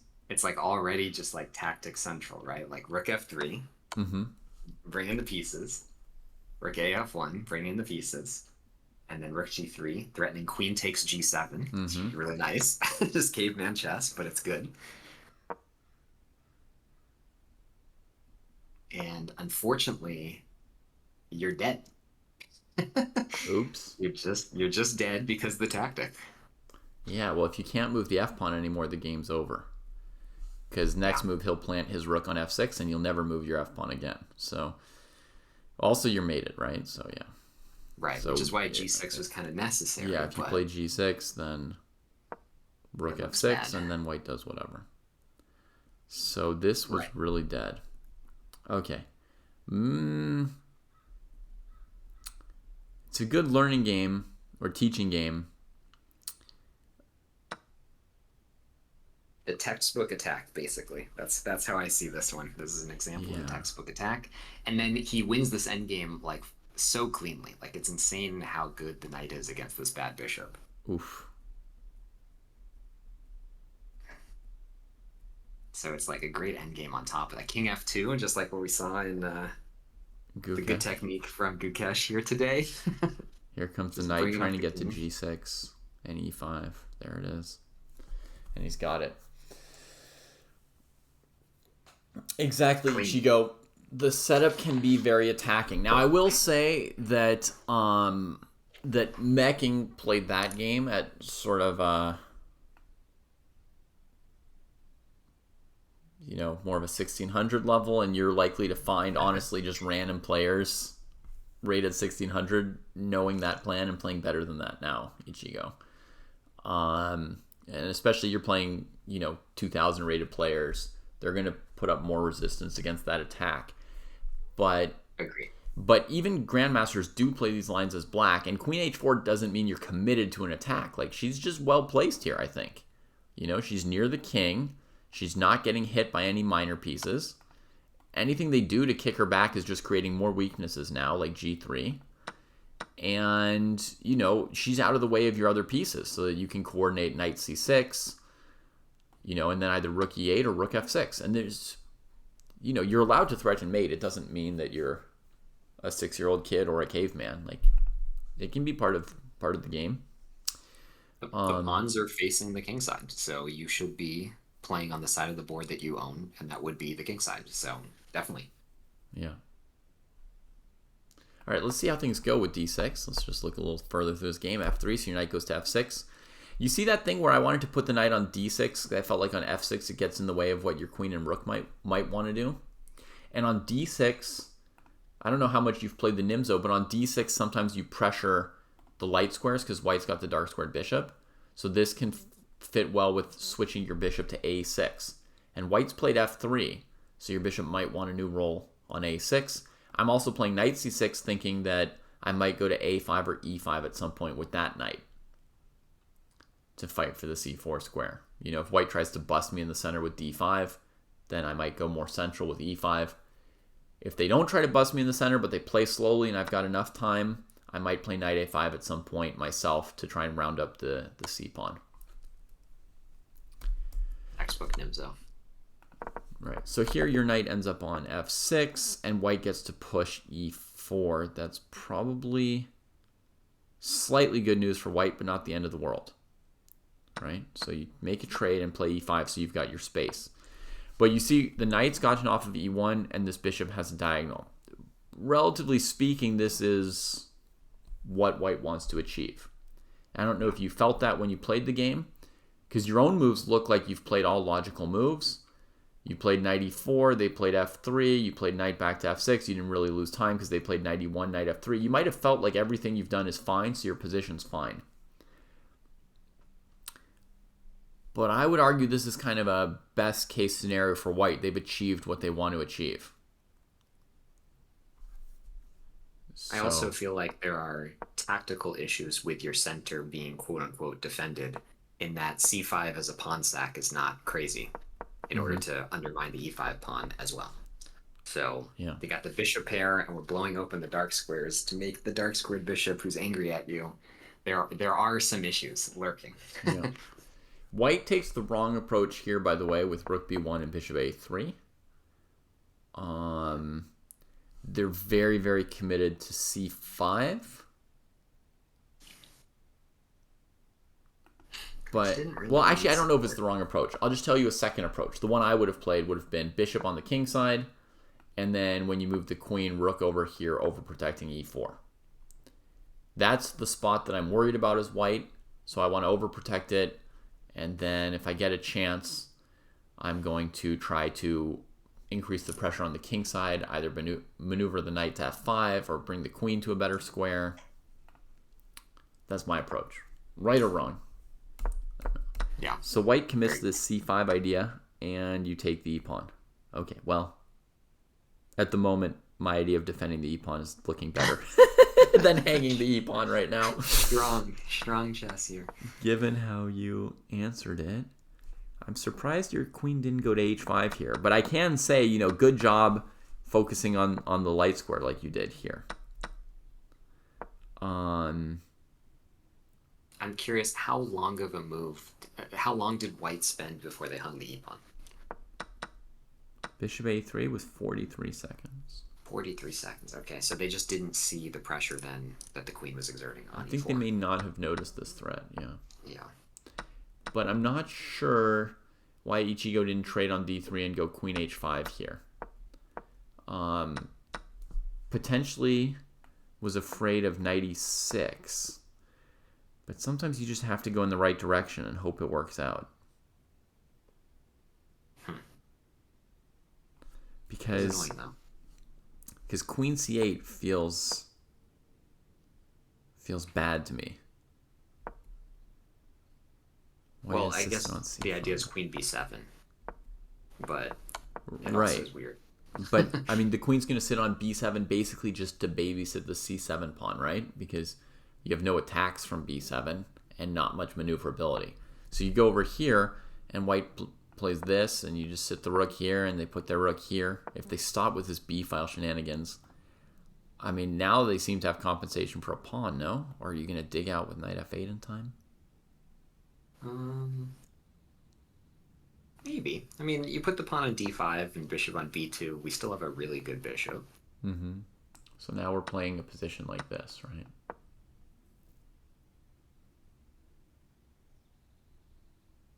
Yeah, nah, it's not so clear.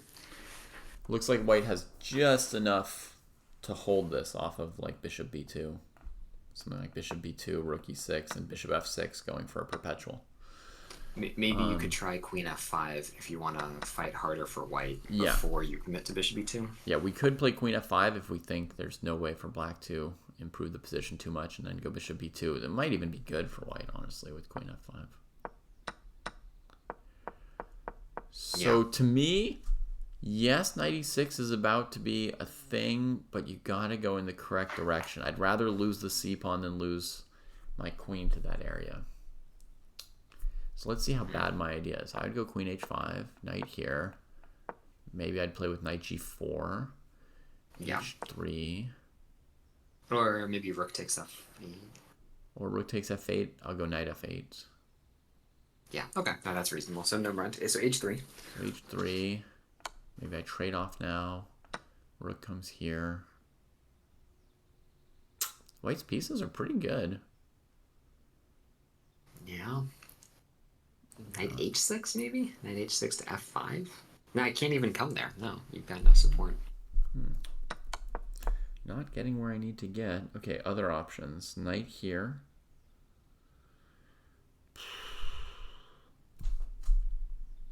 Rook f7. Knight grabs the pawn. Rook f8. Bishop gets into the middle.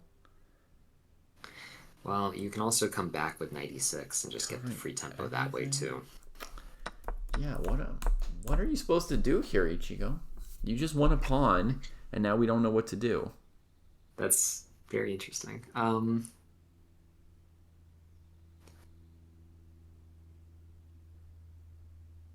Maybe c5 in this position right here.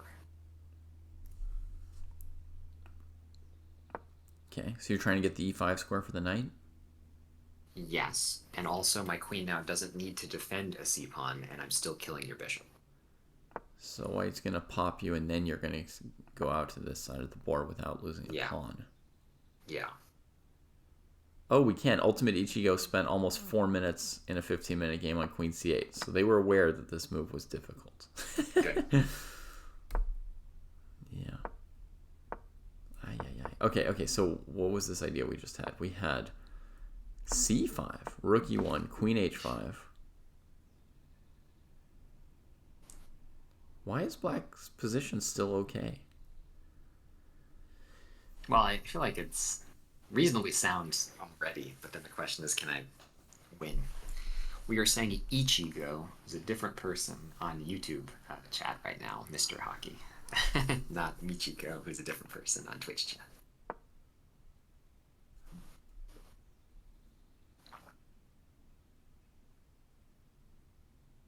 Yeah, the two rooks. This is just files and development against not files and lack of development, is what it feels like. Yeah.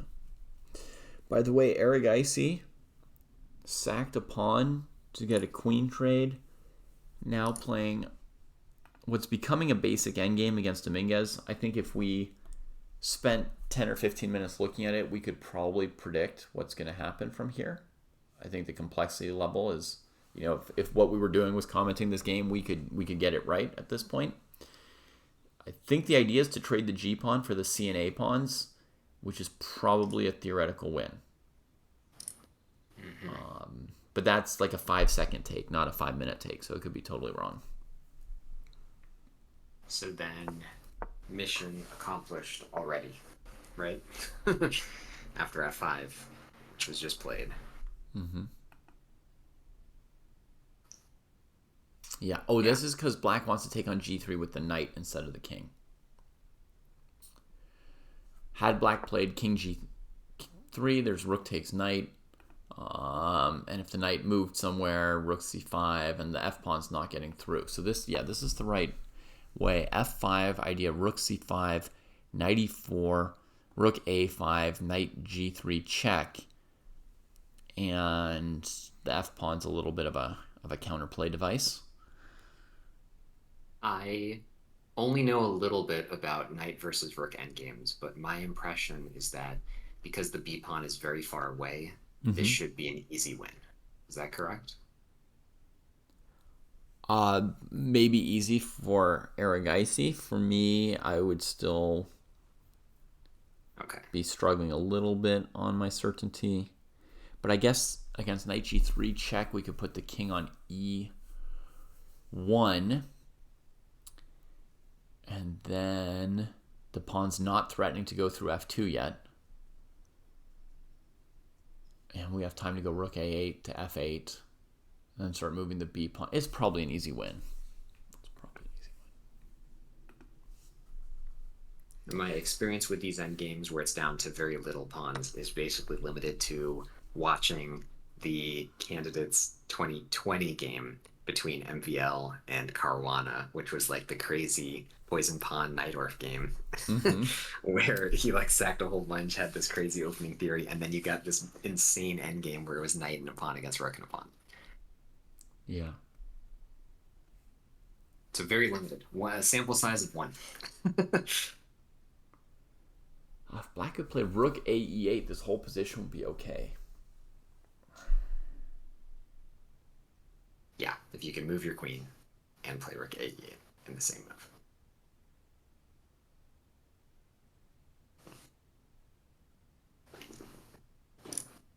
All right, I'm going to have to check out now. Okay. It has been a pleasure. I'm so disappointed. Ichigo wanted wisdom, and I gave a dribble.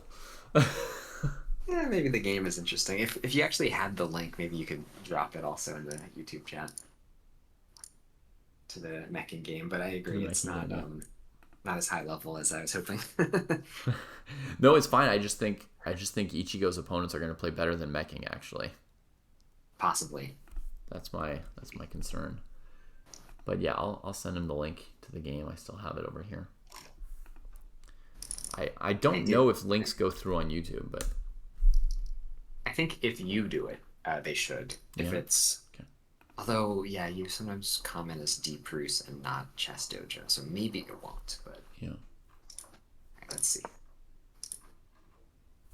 Okay, I think it worked. Opening tips were great. All right, everyone.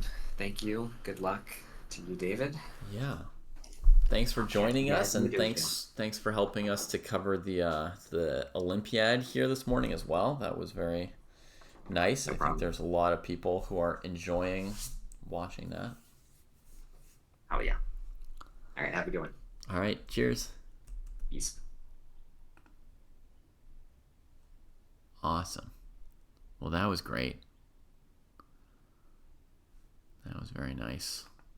Let's see.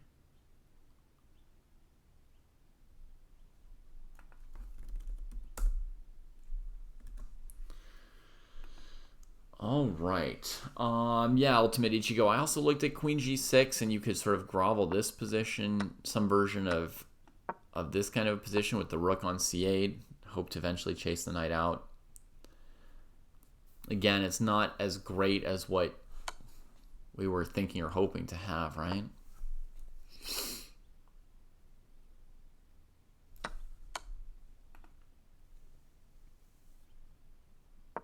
Oh, now it's an easy win. He can take on H3 on the Aragaisi board.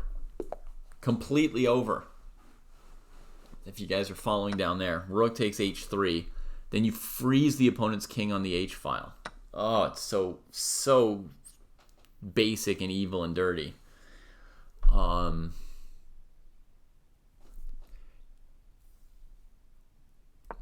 You know, a computer might say just play b4 or something, but for humans, this is like an important practical trick. Finished. Aragaisi and Gukesh say that India wins the Olympiad. Goodbye. Good night. It's over. They should be playing a world championship match next week against each other. Whew. And then Magnus could be like, oh, okay, fine, I'll play the candidates. These guys look good. Oh, it did not take long for them to arrive, did it, Maggie? Did not take long. Now we need some real classical events with Magnus and Aragaisi and Gukesh in them.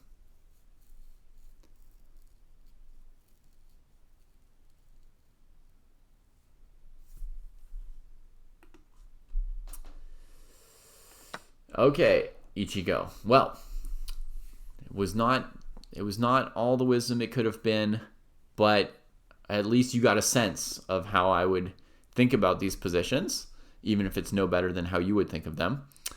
And, you know, you can see confirmation that you were right to think forever here, that it's weird that it's so difficult.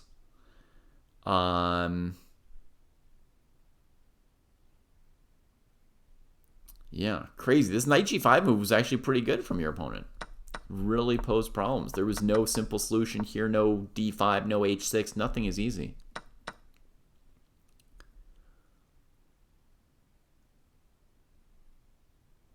I've looked at queen h5, knight e6, rook e8, knight takes c7, you know, rook e2, just looking for anything, but I don't see anything simple anywhere here. There's this risky maneuver here. We now throw knight g4 and then try and do rook e3. But I assume that black has too many things hanging and the series of captures is going to leave white up pieces. And yeah, if we try to attack the pieces, they can defend each other on b5 or d6, right? Two different ways to unite. Maybe knows this c5 move was the best option, Viral Stigma says.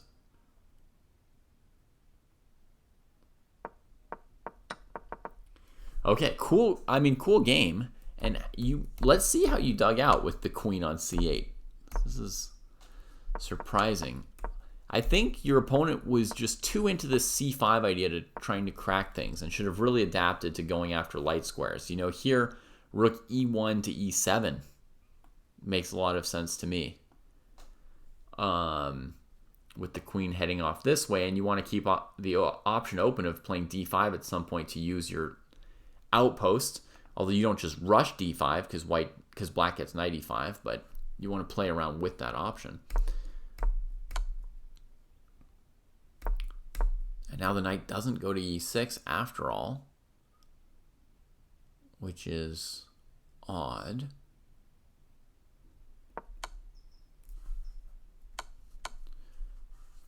Check here. c6 was interesting to calculate. Now from here, I think you're golden, right? That c-pawn is not looking so good.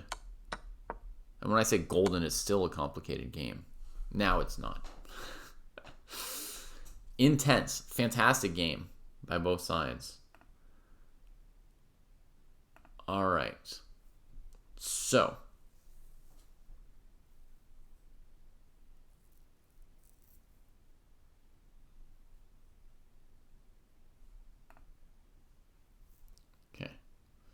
Dominguez has resigned, and it looks like the match is over. I don't see it up here. I would guess that board 4 was a draw. I don't know if there's somewhere where I can check that.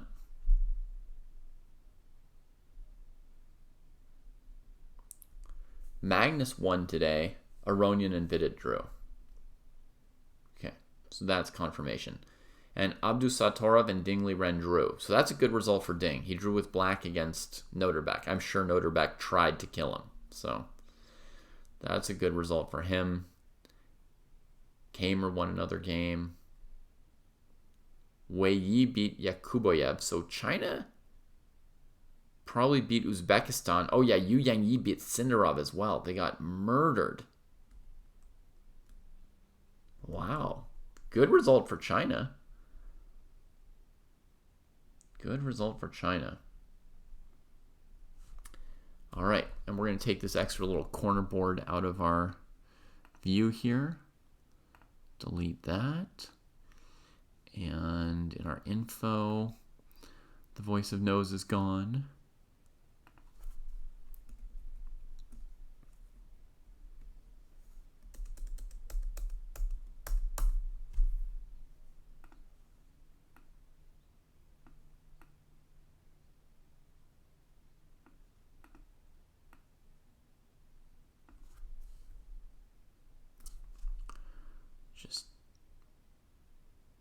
Just line up a few things.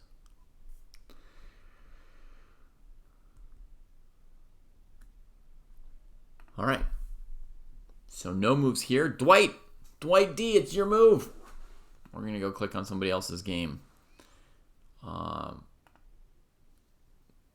this a good game? Oh, this is a new game. Well, let's see it. Knight, bishop, bishop. Okay, materials equal. Black looks tactically on the back foot. Black's up a pawn. It might be time to sack the queen for a couple pieces here. It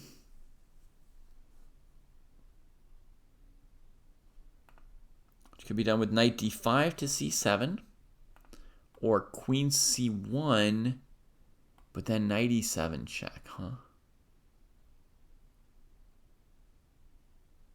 A little complicated. White had to do g4 for some dynamic purposes at some point. It's not a positional move. It's not good against black's structure. There must have just been a piece on f5 that white needed to kick. They kicked it, and then they played their tactical continuation. Does black have a non-queen sacking option here?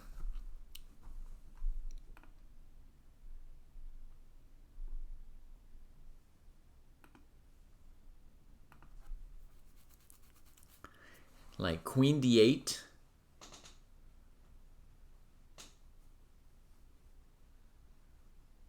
Queen d8 does not appear to lose. Maybe I should calculate more. Queen d8, knight e7 check. Rook takes e7. Knight on b6 is covering c8. Queen d8, rook c8. There's knight c8, defending everything. Okay, maybe black should just play queen d8. Show some toughness, except that white got to play some kind of angry move against you.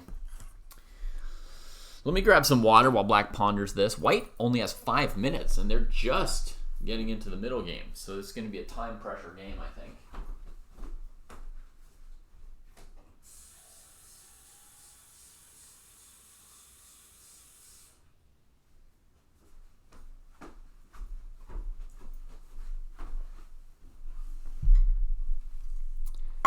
I'm feeling better than last night, by the way, for anyone who was there for Friday night fights.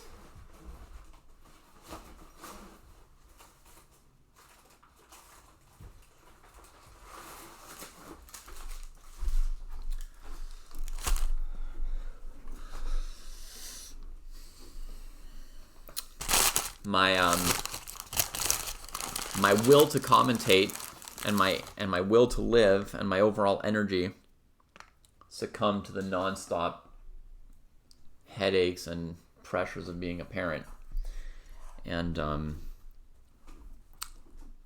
I didn't commentate all the way through till midnight like I like to, but today I'm definitely feeling a bit better. And it's really fun to see these games. So queen d8 chosen by Kevin after 3 minutes. Solid. Good move. And I guess since white doesn't have a winning tactic, like I thought they would, the onus is really on white to come up with a cool move now, huh? White needs to up the pressure. The knight on d5 is hanging. It's attacked 3 times now. So white's got to make some pretty clear decision about that piece. Backing up like knight e3 or knight c3 means you're just going to play the game down a pawn. And most of the pressure is gone.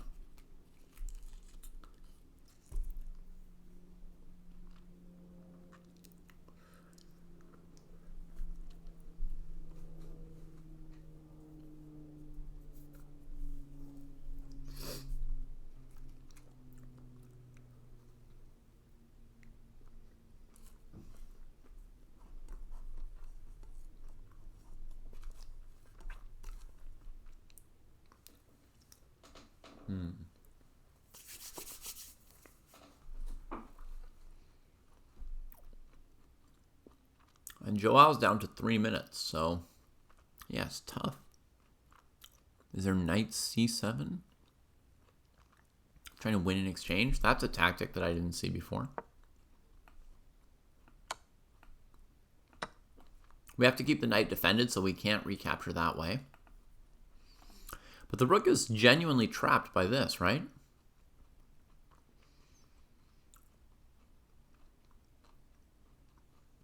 Oh, Elite says there might be queen e7. We're going to look at that in 1 second. I just want to show an attempt to defend this position as black. The rook is trapped, and the only way I see to try and save it here is a move like e5. You see? Hoping for the famous save your piece with a recapture trick.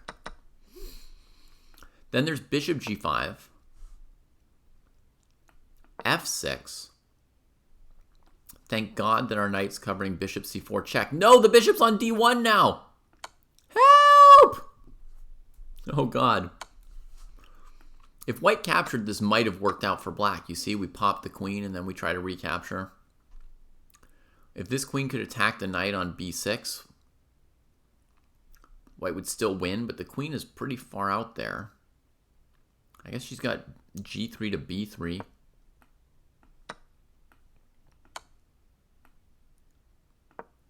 And then this move to break the resistance. Oh, it doesn't work in any line. But I think most brutally, there's just check. And I assume black's dead. I was going to take the queen on e6 at the end of that line. That was the point here. Anish, that exclam only works on Twitch. If you're on YouTube, you need to either go to our Twitch or to chessdojo.club. Or I'm sorry, chess.com/chessdojo. I'll show you here so you can find the links. From there, you go to current events and you click on the arenas. The Friday ones are still open, so you actually have to click more to see all the Saturday ones. Ooh. Lots of chess right now. Yeah, this was a weird thing. I'm breaking up the bishop and queen defending each other here. And the queen was lured to the square to defend the knight against the double attack here. Okay, so that knight c7. Wait, knight c7 seems to work, right? But it looks like Joao played the variation that you mentioned. So we're going to see Elise's line here. Knight takes b6. Queen takes b6. Queen e7! Oh my God, Joao! And Elise. Nice work. I mean, white's playing with very little time. They're really going down to the end here, trying to make this whole thing work. Takes, you have to take back with the bishop because you need the back rank mate here. Woo! You're welcome, bestie. Queen e6 trying to hold everything together. And now we get an equal material endgame after all that. Shocking. Both pawns were attacked over here, by the way. I know b3 looks like a kind of weird move after all these queen sacks and trades, but just defending the two queenside pawns. And now we get to play a long endgame, and I would guess that positionally it's very close to equal. So it's really, comes down to endgame skill with this time differential, right? Where Kevin has a very good amount of time for this endgame and Joao a little bit low, but not the end of the world. The endgame's clean enough. 1 or 2 minutes is not a terrible amount of time to have.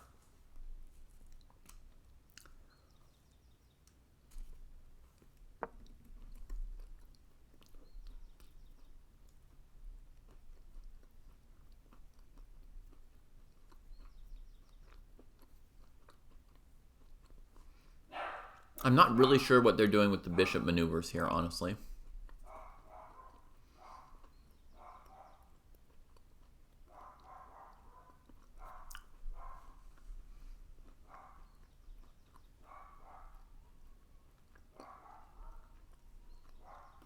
I guess maybe this rook wants to come here.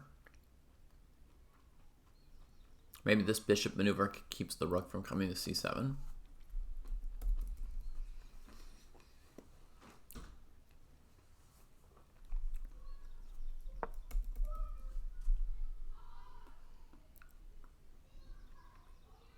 So now the options are like h3 and bishop d1 principally, I think.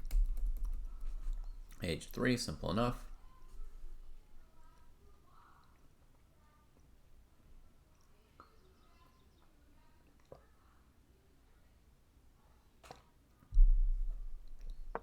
Uh-oh. Oh, the rook's defended. No big deal. Bishop d3, I think. Yep. Now we might see rook d8. I think Kevin's going to be encouraged by being up a couple minutes and try and keep the game going. No, I'm wrong. Wrong again. Okay.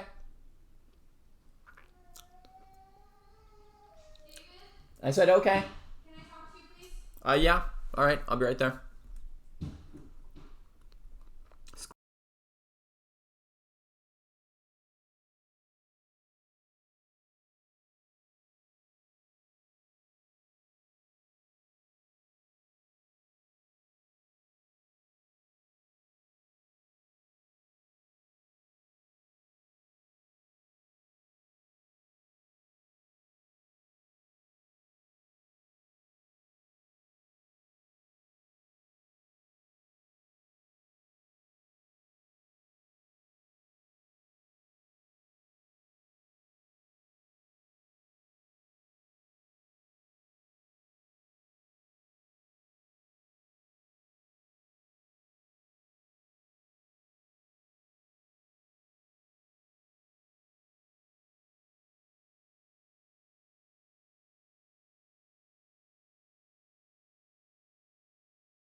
Okay. So here's the deal, folks. We're going to see if little sweetie pea here is willing to take a nap. And if she's willing to take a nap, the commentary will be able to continue for another 50 minutes or so.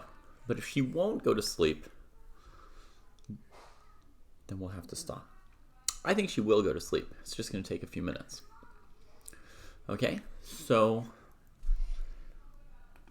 maybe I'll leave you on something more than this endgame. Do you guys, is this endgame going to be interesting enough? It's only going to last like 3 or 4 minutes, and it's going to take 5 minutes to go to sleep probably. So I might need a fresher game to leave you on.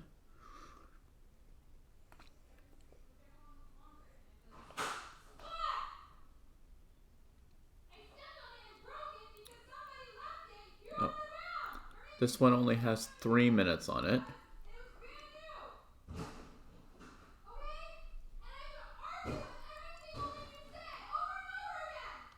This one looks good. Maybe this one here. Let's see. Yeah. Hopefully this one will last a bit. All right. So I'll try to be back in a few minutes. And normally she's all over the place. This is a sign that she's tired, that she's not doing a bunch of exciting things. All right. We'll be back soon.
Okay, what do we have here?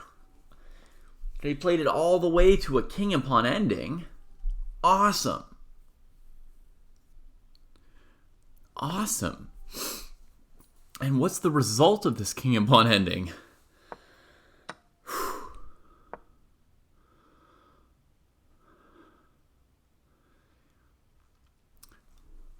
Looks like black might win it. F3 here, or king moves. F3, F2, G5, queens. Epic. Epic. Black takes it. Whew. Ay, ay, ay. Hey, Oscar Chess, there are a bunch of games that are going right now. There's at least 4 games going at the moment.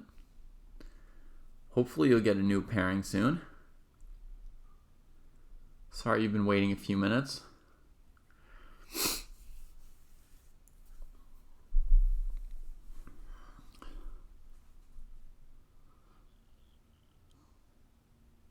That was incredible. Was that king and pawn a forced win that Lauren just executed there?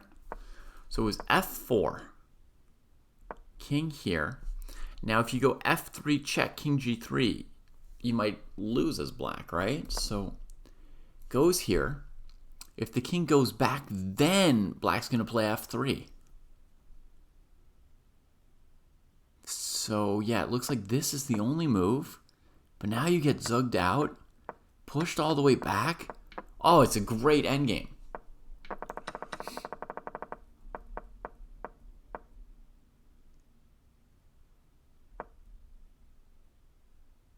I love this. I'm going to copy this game and put it in my list of king and pawn endings to study. Ooh, the pawn moves a step towards queening. It's not totally over yet, but I think it will eventually be over. Excellent, Oscar. Enjoy your game. Maybe we'll come check it out soon. Maybe G4. Maybe there was some better move for sitting as white instead of G4, right? I think what white was afraid of, at least, was that black would push F4, F3, etc. all the way through. Let me grab this game before I mess that up. PGN. Without the times. Copy it. I just got to make sure I don't lose this one. That was really good. I've got Lanier's game from the Olympiad against Jagadish waiting.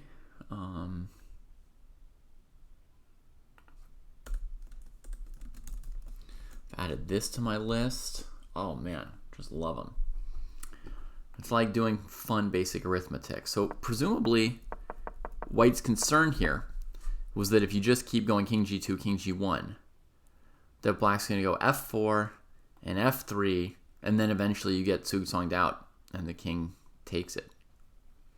So that's what I'm going to analyze. I'm going to analyze, is this ending winning by force for black, etc. That'll be fun. In any case, very, very well played king and pawn ending by Lauren or Laurent. And let's check out a game from a different section. I'm going to go back around to the under 1300 section. What would you like me to teach you, Jake?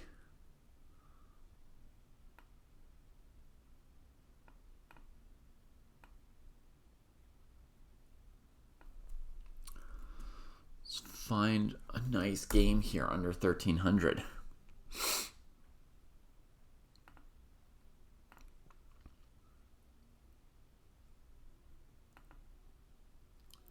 So many people get to play this way, you know. Here's an old friend of mine, Mudla. With these arenas, you know, people can come and go, and we're getting, 20 people getting to play, even if only 6 to 10 people are there when the tournament starts, and then that's times 3 sections, right? So king G2, F4, F3, and then G4. Oh, yeah, Elise, that's a cool line. Very cool line.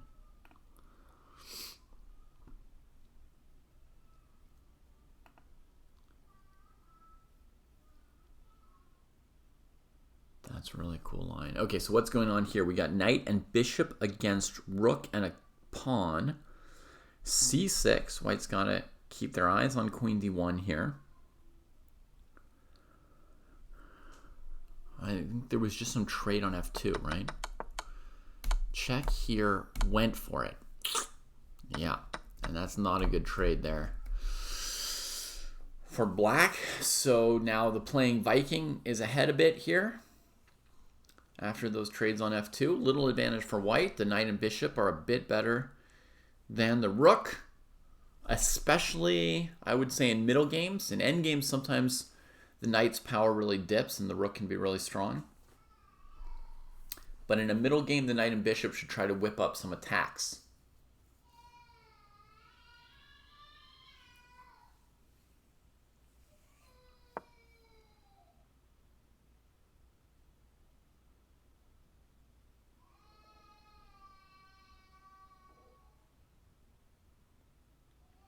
Actually, Elise, if black doesn't find g4, but they just play king e3, can they win with basic zugzwanging, just like king e2, king e3, and eventually eat white's pawn by a zugzwang?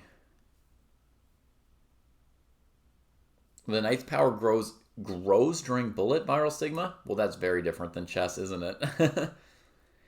I don't think it made a big difference, Courtney, for knight c3 or knight e3. Knight e3 seems like a better square for the knight, but it's worse for the bishop. From here, the knight can head to f5 to attack the king at some point. But I think you need to coordinate all your pieces. So maybe knight c3 lets this bishop develop, and then later we have to fix the knight. But the knight's not pumped being here on c3, right? Because of the c6 pawn. So it's going to need a rearrangement. The alternative was we go knight e3, and then we have to play, bishop d2 to get the bishop out. And if black plays rook d8, it's a little bit laborious to fix this bishop, right? No easy solutions, honestly. Even the move b3 trying to go this way. Black can play queen d4, for example, and not loving it. Not loving it. I'm feeling just a little awkward and mixed up here as white. So maybe knight c3 is the easier way to go. And if I'm black, I would probably play f5 very soon. Just to start trying to take away squares from the two white pieces, right? Try to keep them from getting too good. Queen e6, poking the pawn, and getting out of the way of rook d1.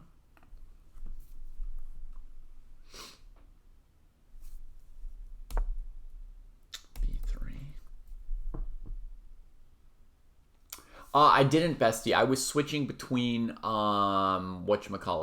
groups or tournaments, right? So very often I'll go one game from one rating group, right? Then one game from the next, then one from the next, and sort of bounce around like that. Try to spread the attention around. Also because I think if you're rated 1100, the most interesting is to see a game between 1200 players commented. If you're 500, the most interesting is going to be to see a game between 5 to 600 rated players commented.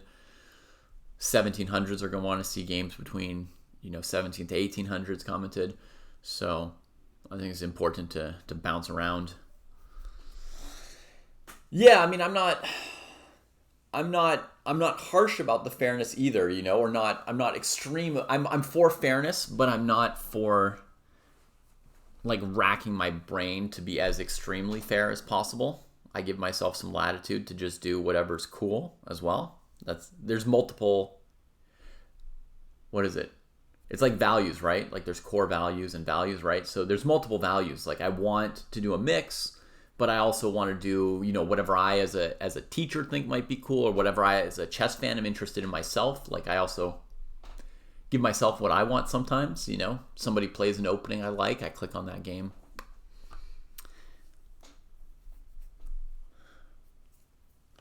You're welcome, Blender Lab. Hope you got to enjoy a game or more than one. It is a bit of benevolent dictatorship, I guess you could say. I hate dictatorship, but as you say it, It's not totally false for this. Like, I do sort of make the decisions about what games I'm looking at, but I'm very uncomfortable with that dictatorship situation now. Now you're going to have me thinking about that all day. All right, playing Viking manages to pick a pawn already. And Mudla is getting this pawn majority going a little bit.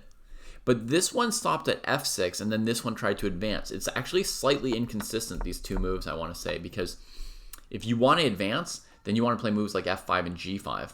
And if you want to just box out the dark squared bishop and sort of control squares as much as you can, then you don't want to advance, because that gives the dark squared bishop some new squares to work through. So, there's two different chats, Courtney. We've got, we double stream our streams now by and large to Twitch and YouTube at the same time. And I try to read both chats at the same time while looking at the games and talking about those. Okay, I can think about whether structure doesn't equal authoritarianism. Maybe that'll rescue my soul. Thank you, Clock Goblin. I'll work on it. It wouldn't be so bad if I could get my extra screen online. I've got a second screen here. I can't wait to get it running. It's a Dell screen and this is a Mac, and I need another dongle. I'm down a dongle. Some of you may know what that feels like to be down a dongle. And actually, I've got so much going on in my life. I mean, I could just go get a dongle. It should only be a 1-hour errand or something. Or I could make it a 10-second thing and order it online, but I don't like to just order things online. You know, I might end up defaulting to ordering it from Amazon if I look for something online, or some other, I don't know what. I don't know. So anyway, I'd like to try and find a store for it, and I just don't have time. I mean, I do have time. I just, I have other things to do as well. All right, Rookie 1F5. So the pawns are going to try to roll. They're going to try to roll. Dittatura proletariata.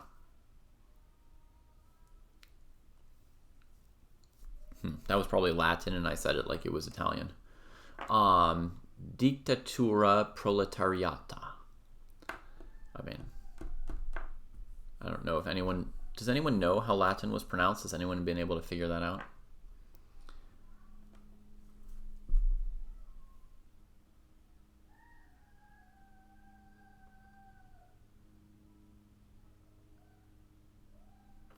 It's a theocracy now? Oh, goodness. Yeah.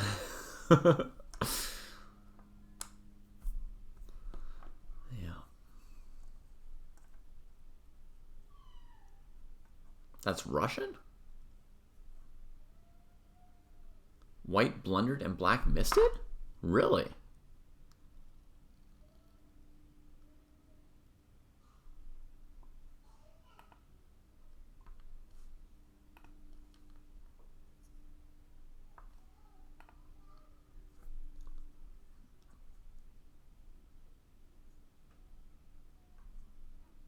Man, I was way off. I did not guess that that was Russian.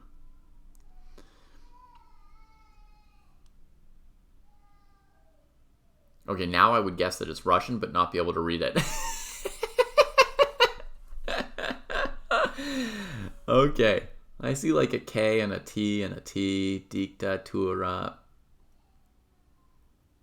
God, and that N thing is the P, and the P is the R. Proleta. Riata. Okay, yeah, I can't read it now, but I know it's Russian. So there's that.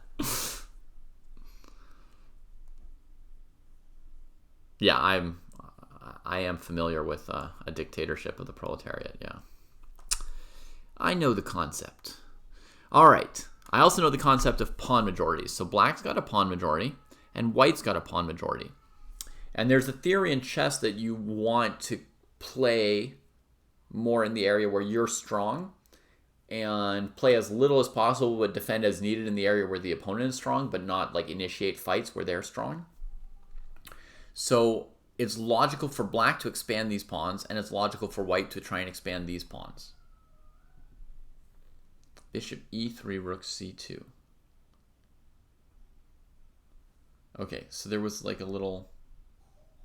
All right, good luck with the house, Goblin. Let's see. What was the tactic? Whoa. Oh my god. There's a lot of moves suddenly. Bishop e3, rook c2. I don't see the blunder. Why don't I see the blunder?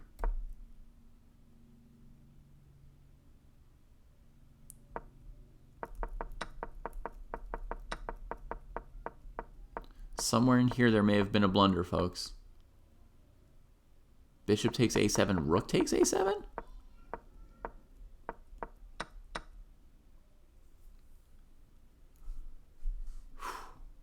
All right, good night, Blunder Lab. You must be in a similar time zone as India, but India's like half an hour off from us, I think. In India, it's midnight 30 or something. The screen showed the e-pawn already here. Oh, and you want to hit like a queen tactic, and there'd be absolutely no way for the queen to get back and defend its knight? That would be funny. And that would be a rare tactic, but it could happen. Like if you just didn't have the e-pawn, you could play queen e5 and you're covering queen a5 and queen e3. And that might even be a tactic that I've never seen before. Okay, let's see how their actual game is going. We get a rook trade. Oh, and black hits g5 with f4 coming next. Exactly, Gaurav. So Blunder Lab is in Kazakhstan. That's half an hour off from India, apparently. Cool, Kazakhstan. Well, good night. Thank you for participating. Hope you had fun, and see you next time.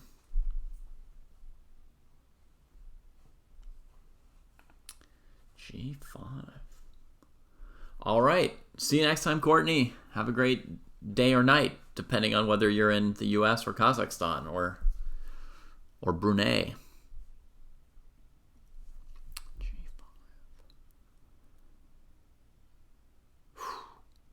Yeah, Mudla's about to get some good play. For, we know that the rook is not as good as these two pieces normally. I'll be checking out one of your games. Which section are you in, Gaurav? 13 to 1700?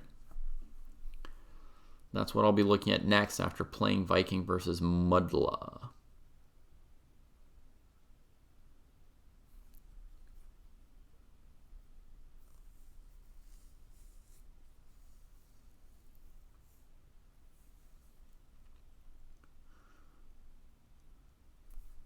All right.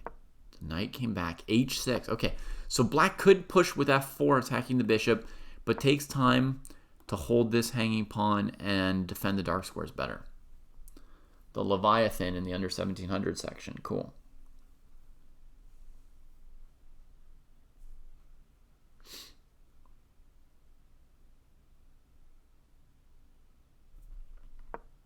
G3, trying to stop f4. Okay. Yeah. Stay away from me. The knight is suffering a little bit on the side here from this pawn structure as well, though, right? So now, what would black like to do? I was thinking, first thought was like queen e7, trying to get to the open file.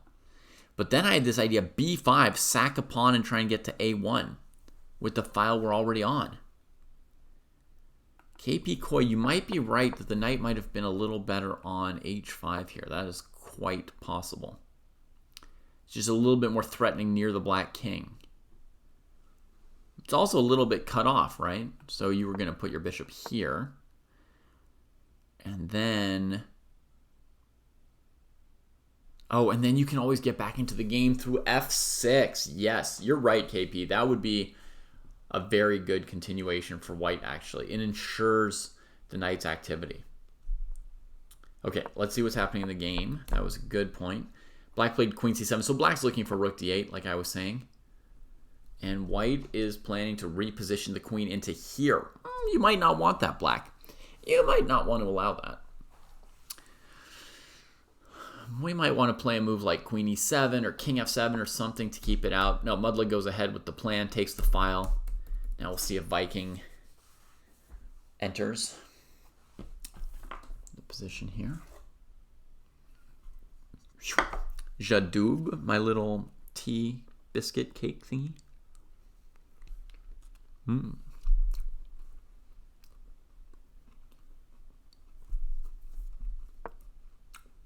Fixing the knight first.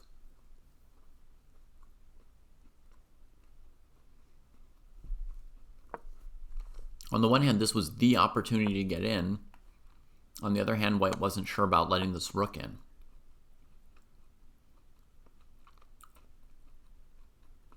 I think it's worth it. This queen is so good, but... Oh, yeah. Yeah, it's worth it, actually. Because you can't defend all these pawns. Right now, Chess Under Fire, this is just the built-in webcam of my Mac. Does it suck? All hail Gukash, the youngest world champion in history and future.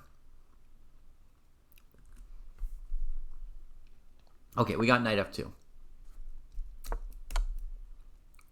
We get a queen trade. Ooh, that's good for the rook. The queen trade is good for the rook. Mudla's still having good chances here.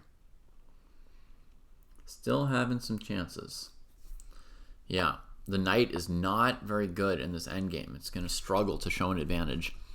And so far, white's not finding a way to really make this pawn majority imposing and threaten to make, pass pawns and queens. Whereas black's pawn majority looks pretty nice. All right, centralized king. Black goes for it with f4. Now the calculations get intense. The key move is knight g4 that you have to calculate as black. And makes a trade. First, yeah, that's reasonable. Oh, and now knight g4 is good. And playing Viking finds it. Oh my goodness, this was the sequence. So, let me just show you the difference, folks. If you go knight g4 check first, black plays king here attacking your knight.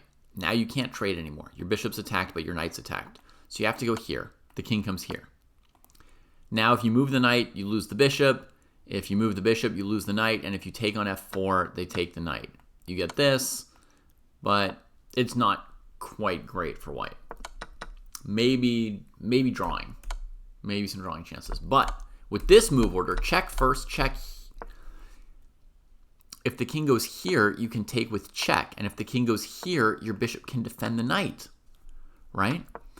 But if your king goes here to keep the f-pawn defended, then the key point is that the knight lands the fork. So the king just backed up in the actual game.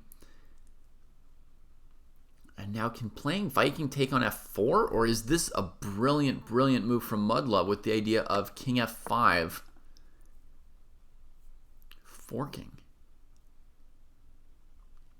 Bishop c7, rook here, check. Oh, sorry, we can make it simpler. Knight e3 check, and we escape. I always make things too complicated.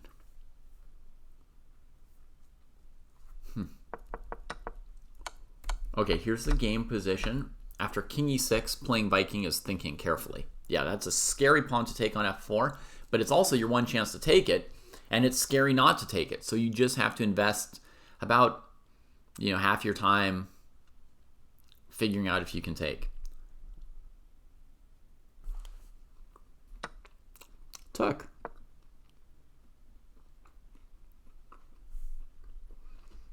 Yeah, Jacob. I've thought quite a bit about this. About would Gukesh farm him to try and set a rating high? Or would he, once he's up 2 games, sort of draw out the match just to become world champion? I don't know. what Gukesh would choose. I know what I would choose. Chat probably knows what I would choose. If I could play as well as Gukesh. Viking! Viking!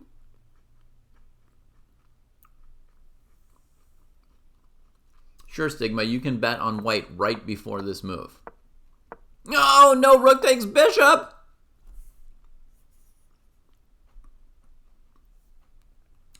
Gukesh is a very nice guy.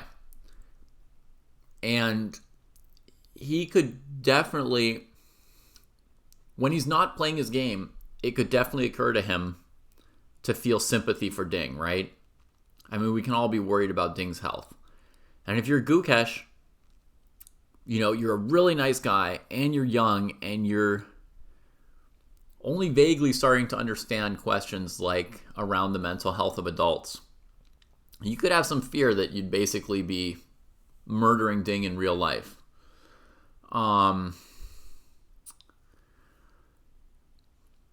But honestly, he can't go into the match like worrying about Ding. He has to go into the match playing chess, you know?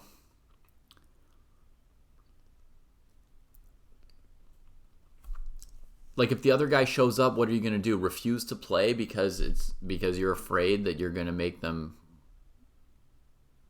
cry or something? I don't know.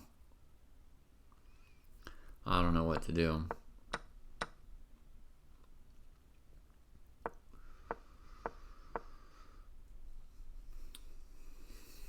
It's really tough. Honestly, I feel like somebody should like call the match in advance, Jacob. You know how in some fighting sports, and I'm not like a big fighting sports person, but you know in some fighting sports there's like a ref who will stop a match so that somebody doesn't get hurt too badly? Right? Like, I don't know exactly. Like, maybe they get punched and the ref can tell that they're kind of teetering and that they're not really, I don't know, maybe raising their hands to block anymore or something. Like, refs will come in and stop matches, right? And with Ding versus Gukesh, I mean, it's mental instead of physical, so it's maybe a little bit harder to judge and to be sure. But honestly, I don't think he should play. I don't think he should play. I don't see the point. I don't see the point. I just, yeah.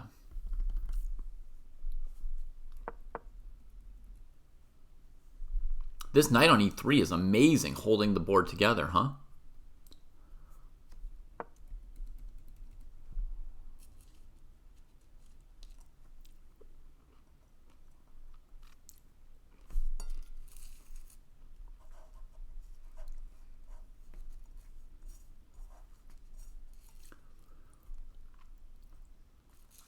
I mean, you can see how good Gukesh is right now. When the candidates happened, I warned and predicted that he'd be even better by the time the World Championship match came around. You could bring back Ding from 4 years ago. And, you know, it would be a toss-up, or maybe Gukesh would even be a slight favorite because of his current form. But right now, what's the point of even having the match? Ugh.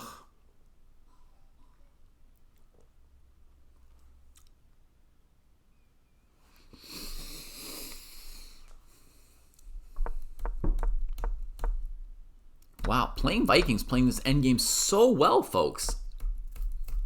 What do they say? 10 out of 10 no notes, right? I mean, just every single move is now perfect as they activate this queenside pawn majority. The knight held everything together, preventing any counterplay. And now you get to the point where you just have to calculate a few details like a7, king here, knight d5, knight c7 to get control of the last square.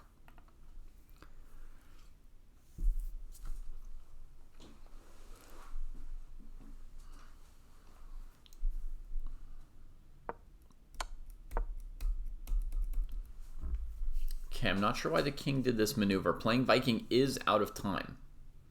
And we've seen that before today. We've seen someone play an incredibly powerful, nigh flawless game and then actually run out of time while converting the endgame. That could happen to playing Viking. They need to find 2 or 3 more good moves to win this thing, and they've got only a few seconds left. And this king maneuver is actually not the right idea. On the other hand, they're not flagging yet. I think they're going to keep going with the king. Yeah, that's the plan they have in mind. They don't see a way to break through on the queen side.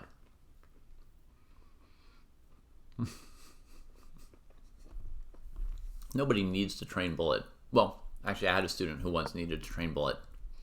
Almost nobody needs to train bullet. Only people who actually flag with gobs of time on their clocks.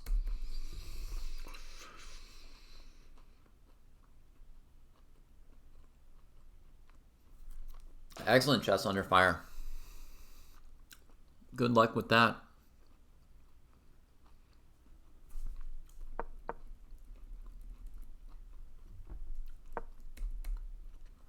Coming back to deal with the e-pawn.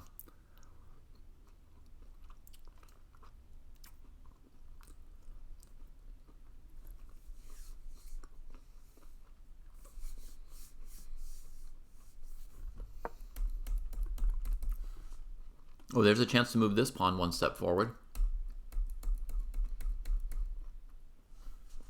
This move allows e3, knight takes rook, e2. I guess there's bishop a5. If you can find that in 20 seconds. Okay.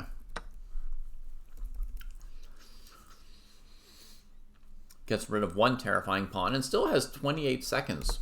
Had been down to 22, so Viking's not too bad at playing some quick moves.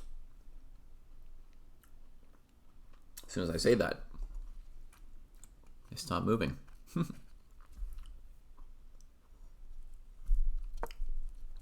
Knight g5. Okay. They're from the pick off every single pawn, prevent all counterplay school of chess, not the find a knockout win school of chess. Fair enough. I like methodical. Look at that, keeping the pawn from advancing. Beautiful. Oddly, had white played king g4, after h3, you can't actually capture the pawn. And you might feel semi-frozen. There's ways to win, of course, but h3 was precise to avoid that. Now maybe knight f3. Continuing to go after that pawn. Yeah, consistent. I think playing Viking is going to pull it off.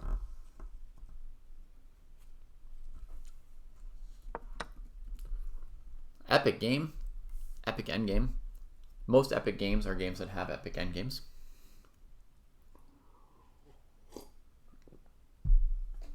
And we're nearing the end of the arenas, folks. There's 15 minutes left to play in the arenas. We're going to click on and follow one last game after this. I mean, unless this takes another 100 moves. But hopefully we get to see one more game. I think you're maybe a little bit too late to stay inspired because there's 13 minutes left and the games are 15 minutes each, so they take like half an hour. It's a little bit late to start a game. But I can tell you we'll have another tournament next Saturday around the same time, 9:30, 10 a.m. or so Pacific. And to play, you'll want to join the Chess Dojo Club, which is somewhere over here, something like this. And then join the tournaments on the day of.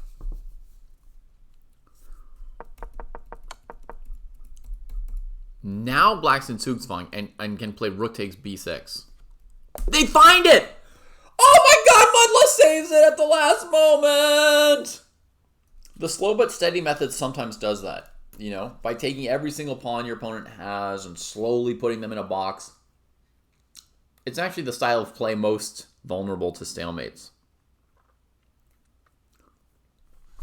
You know, white could have queened a pawn 50 moves ago or 30 moves ago. But instead, they slowly cleaned up every single piece black had on the board. And then trapped the black king in the corner. This knight is restraining the king. It should be attacking the king, right? The knight should have gone to a square like c7 where it can fight for control of the queening square, or to e7 where it can queen the c-pawn. Yeah, that game took a heavy toll, Viral Stigma. I agree. Let's go to the 13 to 1700 arena and see if there's still a game going there that we can watch the end of here.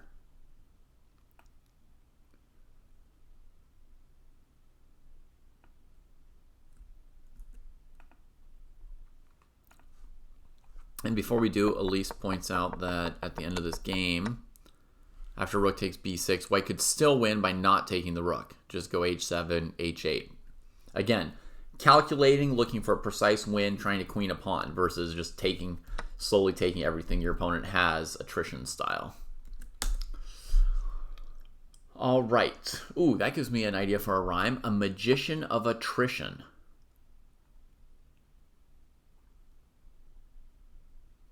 All right, let's check out the Leviathan, who's got a game going and hopefully has the stream muted. I hope you don't hear me, Gaurav. Up against Skibix. Knight, knight, bishop, bishop, bishop, knight. 1, 2, 3, 4. Materials equal. Looks like Skibix is playing something like the aggressive repertoire, you know, e4, bishop, c4. Let's see. Okay, the move order is Vienna, not bishop's opening. But it transposes to a position in Jesse's repertoire. a4, saving space for the bishop. Yeah, these are really tricky tactics here. I blundered in a simul in France on a tactic like this where I somehow, like as white, I lost an exchange and really had to defend for a long time.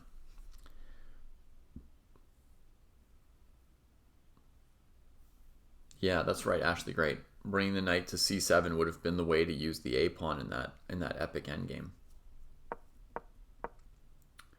Bishop g5. Okay, that knight needs to move or something bad's going to happen to the Leviathan's kingside. Agreed, Viral Stigma. Hide your bishop. Okay. And here we've caught up with the live position. c5, solidifying that knight, but this bishop is not pumped about that move. This bishop would have much rather the knight have to retreat at some point, and he can breathe. Ooh! What was that song that the Boomer GM put out? I'm just sticking it in.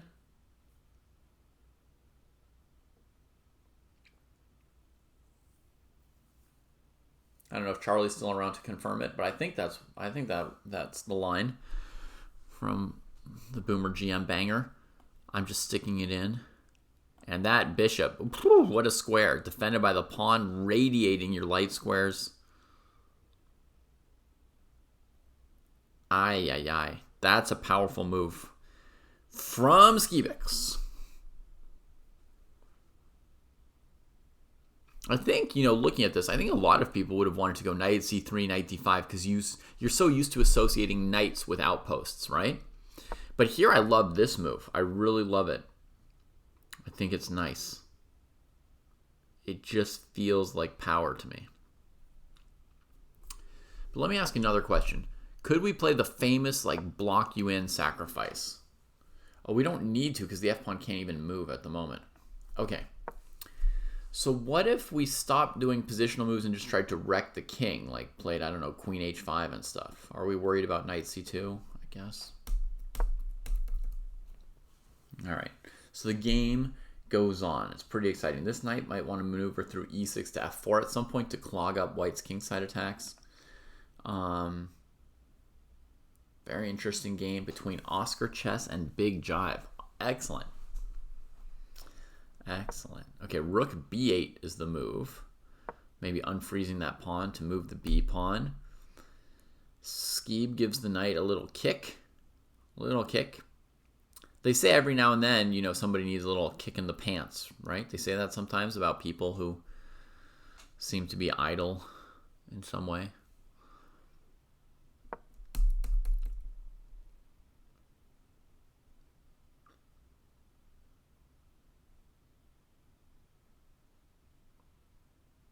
I'll tell you what he needs is a little kick in the pants.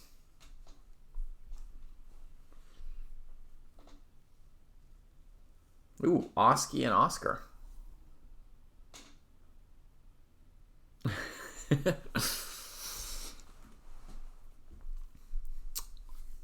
How lovely to meet.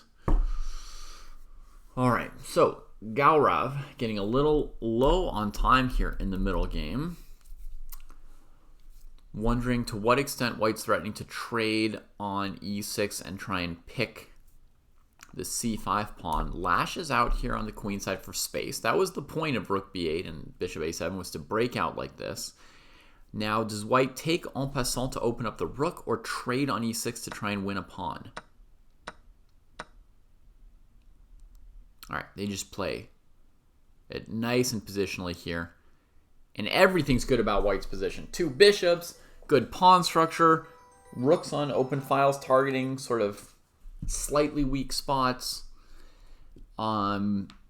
It's largely a picture for White. But now they need to crank up the pressure a little bit. At some point, having one rook attack the a pawn and one rook attack the f pawn, one bishop attack f7, one bishop attack c5, it's not going to win any material. At some point, you need to crack the game. That's the move. All right. So one thing I was hinting at is maybe at some point you want to do something like, rook a5, queen a4, rook a1. Like commit, right? Try to tie them down and win one thing. What's the weaker pawn? a6 is weaker than f7. Why? Well, the king's here to defend it, and this pawn could sometimes move to f6, depending on the status of the diagonal, right? Whereas this pawn basically can't move. So you could try to win this by going towards an endgame, do a thing like this. And then, double over here, the bishop stopping rook a8, etc. But your opponent's got knight c7. Your opponent's got rook b2. There's still some fighting moves. Sometimes it's best to just calculate and try and finish it. And that's what b4 does. It uses a tactical detail to go for a break immediately and try to just win this pawn. And I think it should be successful. Bishop takes e6, perfect, removing the defender. And after pawn takes, you're not only going to win the pawn on c5, but when you do, the black pieces that are kind of crinkled up behind these weak pawns are going to be in bad shape. So b4 is approved of by both Oscars. 00 approval. Bishop takes e6.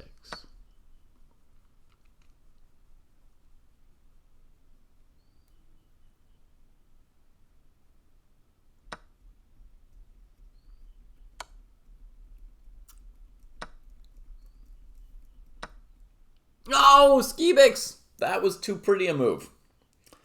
Sometimes you got to be willing to wreck your pawn structure in order to reap your opponent's pieces. That's a real blunder of a certain mindset about what kind of moves you're looking at.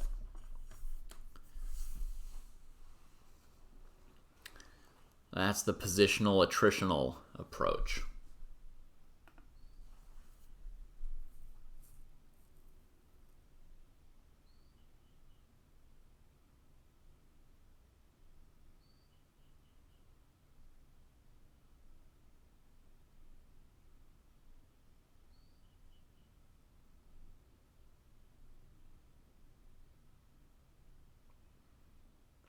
A magician of attrition in simple positions.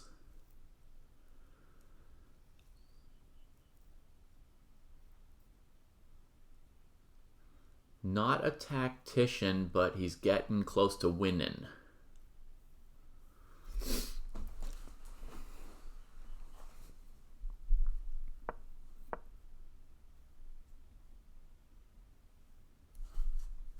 The queen targets some more weak pawns. White can potentially slowly collect them all as if they were Pokemons. This is maybe how Far Eastern would play.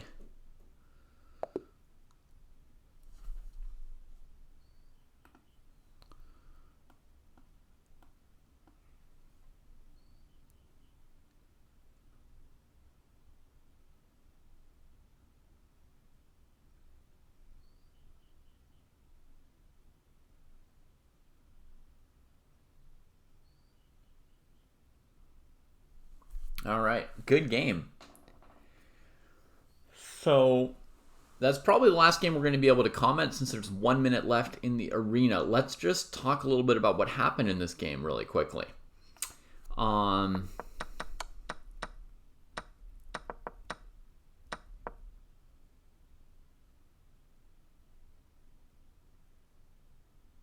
So here the position's very bad for black, right? Somehow it got positionally out of control for black. Right around here, just too many weaknesses. So this means that the b5 plan wasn't good, Galrav, right? Because white could even trade the bad bishop and just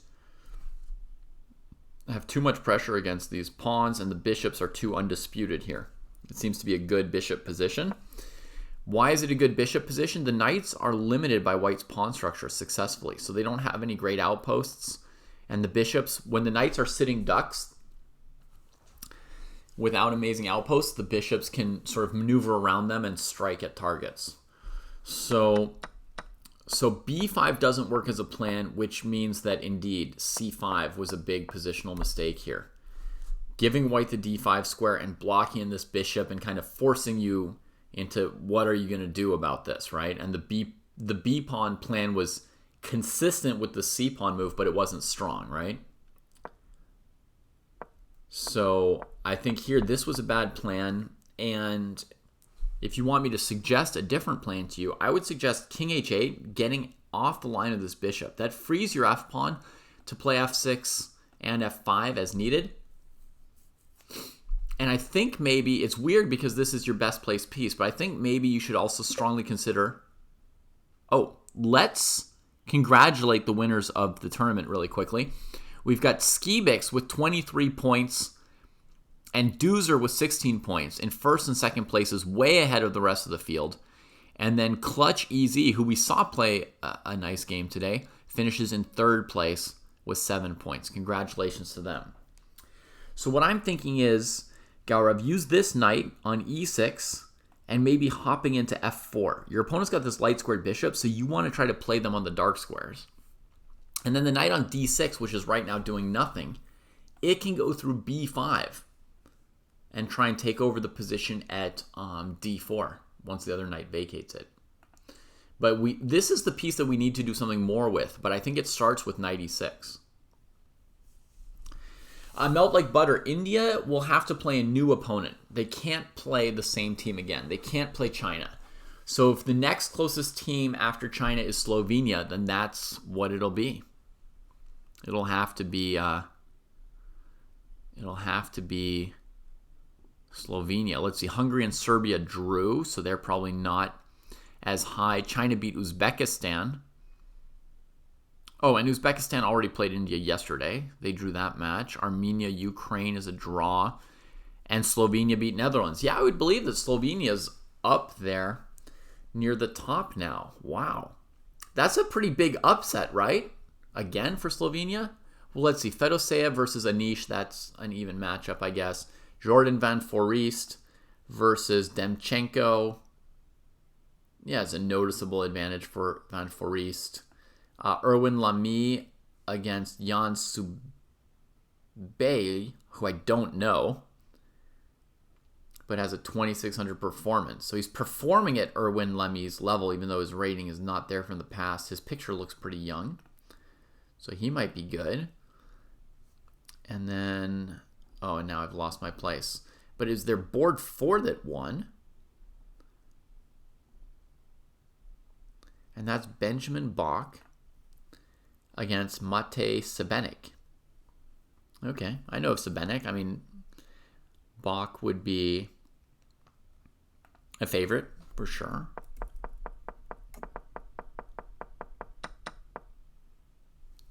Huh, interesting, this line.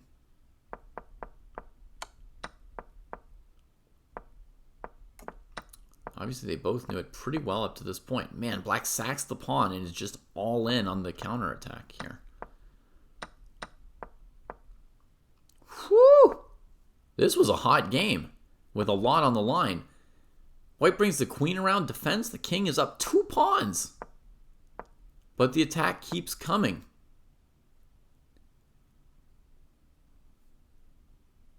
I don't think black's threatening queen h2. I mean, ideally at this point you'd be threatening queen h2. Oh, you guys can't see anything?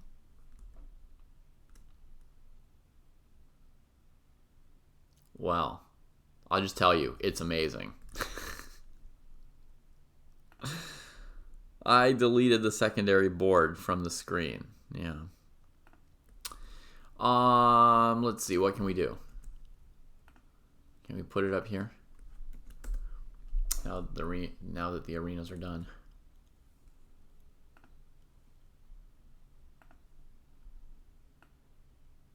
This is a sick game, so actually I am going to go back and we're going to look at it real quick before I stop the stream.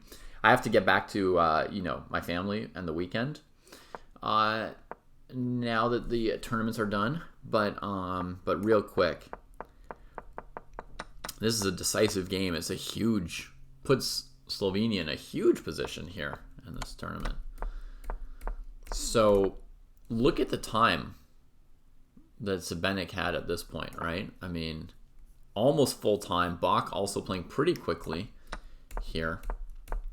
And black, this is where black's super committed, right? Because they've sacked this pawn. And now look what happens. Second pawn trades, and the queen just comes back and defends the mates. All right, at that point, it's like, uh-oh. What are we doing as black? There's two connected passed pawns extra for white, and white's queen is over on the king side. The piece that was out of play on b7 is now on the king side. Ah, sorry, you can't see the times. Well, anyway, now they've just spent like an hour on the last 5 moves, and so it's getting real. And in this position, I was thinking, as black, you'd want to be threatening queen h2, but I'm not sure that you are. Normally, you'd want to have some kind of disgusting windmilling kind of thing here to checkmate with the rook and knight, but I don't see it. You know, if there's a checkmate here, knight g3, king g2, knight f6, king g2, I just don't quite see it. So, do you guys see anything? No. Confirmed. If the knight could go to f4, yeah, that would do it. Knight f4, drag the king up. Rook h3, king up. You know, h5, king f5, rook f8, checkmate. It's like that famous game from Zurich 1953, the King's Indian game, right? Let's make it happen.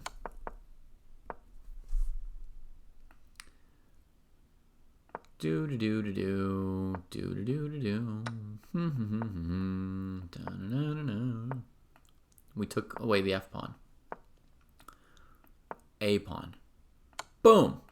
Boom. Wait, there's a queen on h3. Points out melt like butter. There goes the dream. We're back to a stupid perpetual again. Ugh, is it so hard to win a game in chess? Yeah, it's very hard to win a game in chess. Okay, so it's hard to make queen h2 work. Anyway, white's defending with rook on g2. What's black planning? Knight g4 in this position? Averbach Kotov, exactly, Liart. Thank you, yes. Knight g4, rook g4, there's mate. And f g4, there's f3, and the rook can't move. Or there's queen takes queen. Okay. Wow, couldn't find any way to stop knight g4. Throw some kind of tactical something or other. Bishop gets into the game. Knight e5. Now we've got a knight against 4 pawns, and the battle just continues. Wow, thrilling. Gets checked a bunch.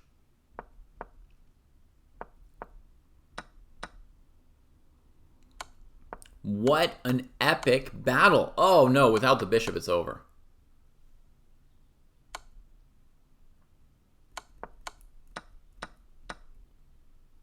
Oh, this is a strong move actually, bishop h4. Letting the base of the structure go, but yeah, this is just winning here. You have to think that king is simply too open.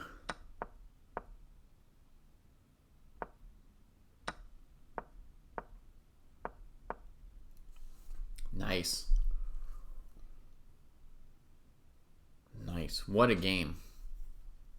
Epic. So I could believe, that Slovenia might be up on the top boards in the final round here. Let's see if under results there's some kind of standings here. So India 19, China 17, Slovenia 16. India has 19 out of 20. And it looks like on their other tiebreak, they've got 50 points more than China.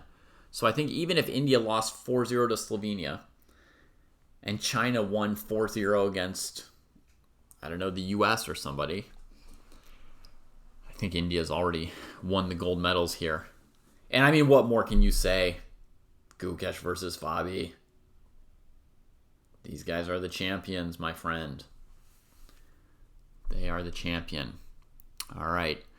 So that's it for the Viewer Rapid Arena. Folks, I hope you had a good time and will join us again next week for some more viewer stuff. Okay, Tomirari confirms there are already pairings India versus Slovenia. Makes sense. With only one rounds, it's not a big challenge to predict, but what will be the final standings for the medals? I mean, it depends who else is playing who. But the Chinese team seems to be in good shape, and they're a point ahead of Slovenia, and Slovenia has to play India. I mean, Slovenia's having a great tournament, an incredible tournament, but they're going to lose to India. So that means that China will probably still finish in second place, right? Seems most likely. So it'll be India, then China, then somebody.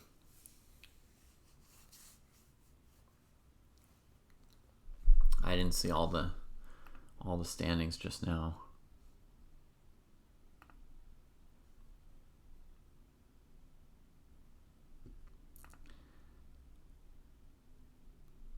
So they've got matches for round 10, but they don't show round 11 yet on here. So I'd have to guess who's playing who to guess the bronze medal. I mean, are there enough teams with 15 that somebody's going to pass Slovenia? Yes. Unfortunately, Slovenia's not going to get a medal, right? Because they'll lose. Like, now would be the time for Slovenia to say, okay, let's just call it here. Gold India, silver China, bronze Slovenia. But they're going to lose to India tomorrow, which will allow one of these teams to pass them. Any of these teams could win a match with 15 points. There's 8 of them, 9 of them, 8 of them. So then it's going to come down to tie breaks, and the U.S. is slightly ahead on tie breaks. So as long as the U.S. wins their match, they'll get bronze. And I think that's the most likely result. It's not guaranteed by any measure. Very easy for any of these matches to end 2-2 or 2.5 for any other team. So the U.S.'s chance of winning their match tomorrow is maybe, 50%. And if they do, then they'll win on tie breaks. And if they don't win their match tomorrow, then, then Uzbekistan or Ukraine or someone will get the bronze. Okay. So, we had Friday night fights last night. Saturday Viewer Rapids today.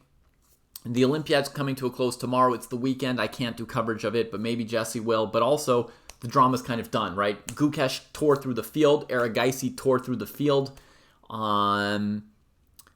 Today, they won fantastic games against, 2,700 Super GM. 2,800 Fabi Caruana and Linear Dominguez, 2,750-ish. So they put down the last challenge, and the round 11, there's nothing left for India to prove. So I don't know if Jesse is going to cover it, because honestly, it's going to be a little bit less exciting. Probably they'll let Hari Krishna play a game tomorrow.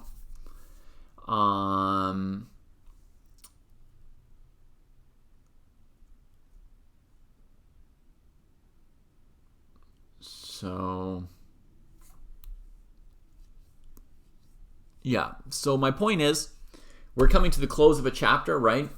With the coverage of the Olympiad. For this coming week, what can you expect on Chess Dojo? I think we'll finally get back to Dojo Talks. Finally do the podcast this week. And focus on some training and some fewer games. And I think there's going to be a little pause in our coverage of GM events. There's been a good string of exciting chess here to cover. And now we'll dial it back and look at some more games from players rated between, 200 and 2000 instead of looking at so many games from the stratospheric 2800s and so forth. We'll cover the World Championship match probably eventually when it happens, and I think there's a decent chance we'll cover the U.S. Championships in October. But that gives us a couple weeks to focus on viewer level material, reviewing people's games, top of the cohort, graduations, the post-mortem, and all that sort of stuff. So I think that's what you can probably expect from us this week. But, Kostya's also been traveling for a while, so Jesse, Kostya, and I, we need to also have a content meeting where we sit down together and say, hey, what's the next focus? What are we working on here next? Many of you may have noticed that this new product, Files, was released at the very beginning of September. And so, we'll be continuing to work on that and to talk to viewers about their experience with it and revise it. And we're also going to be renewing our work on the tests. So finally, I want to say that maybe 2 Saturdays from now, I'd like to do an endgame arena. And we'll split it into several arenas with sparring positions from the Dojo training program. And we will use it as a test as well. And use it to calculate people's performance ratings in those endgames, in those endgame tournaments, and use that to help give you a grade. The way you have right now, for those of you in the training program, the way you've got a grade for your tactics level, we want to start trying to build out how we're going to give you a full dashboard of what your approximate rating level is in different areas of the game. So I'm going to try and do that with one of these viewer rapids probably 2 Saturdays from now. We'll do the endgame test.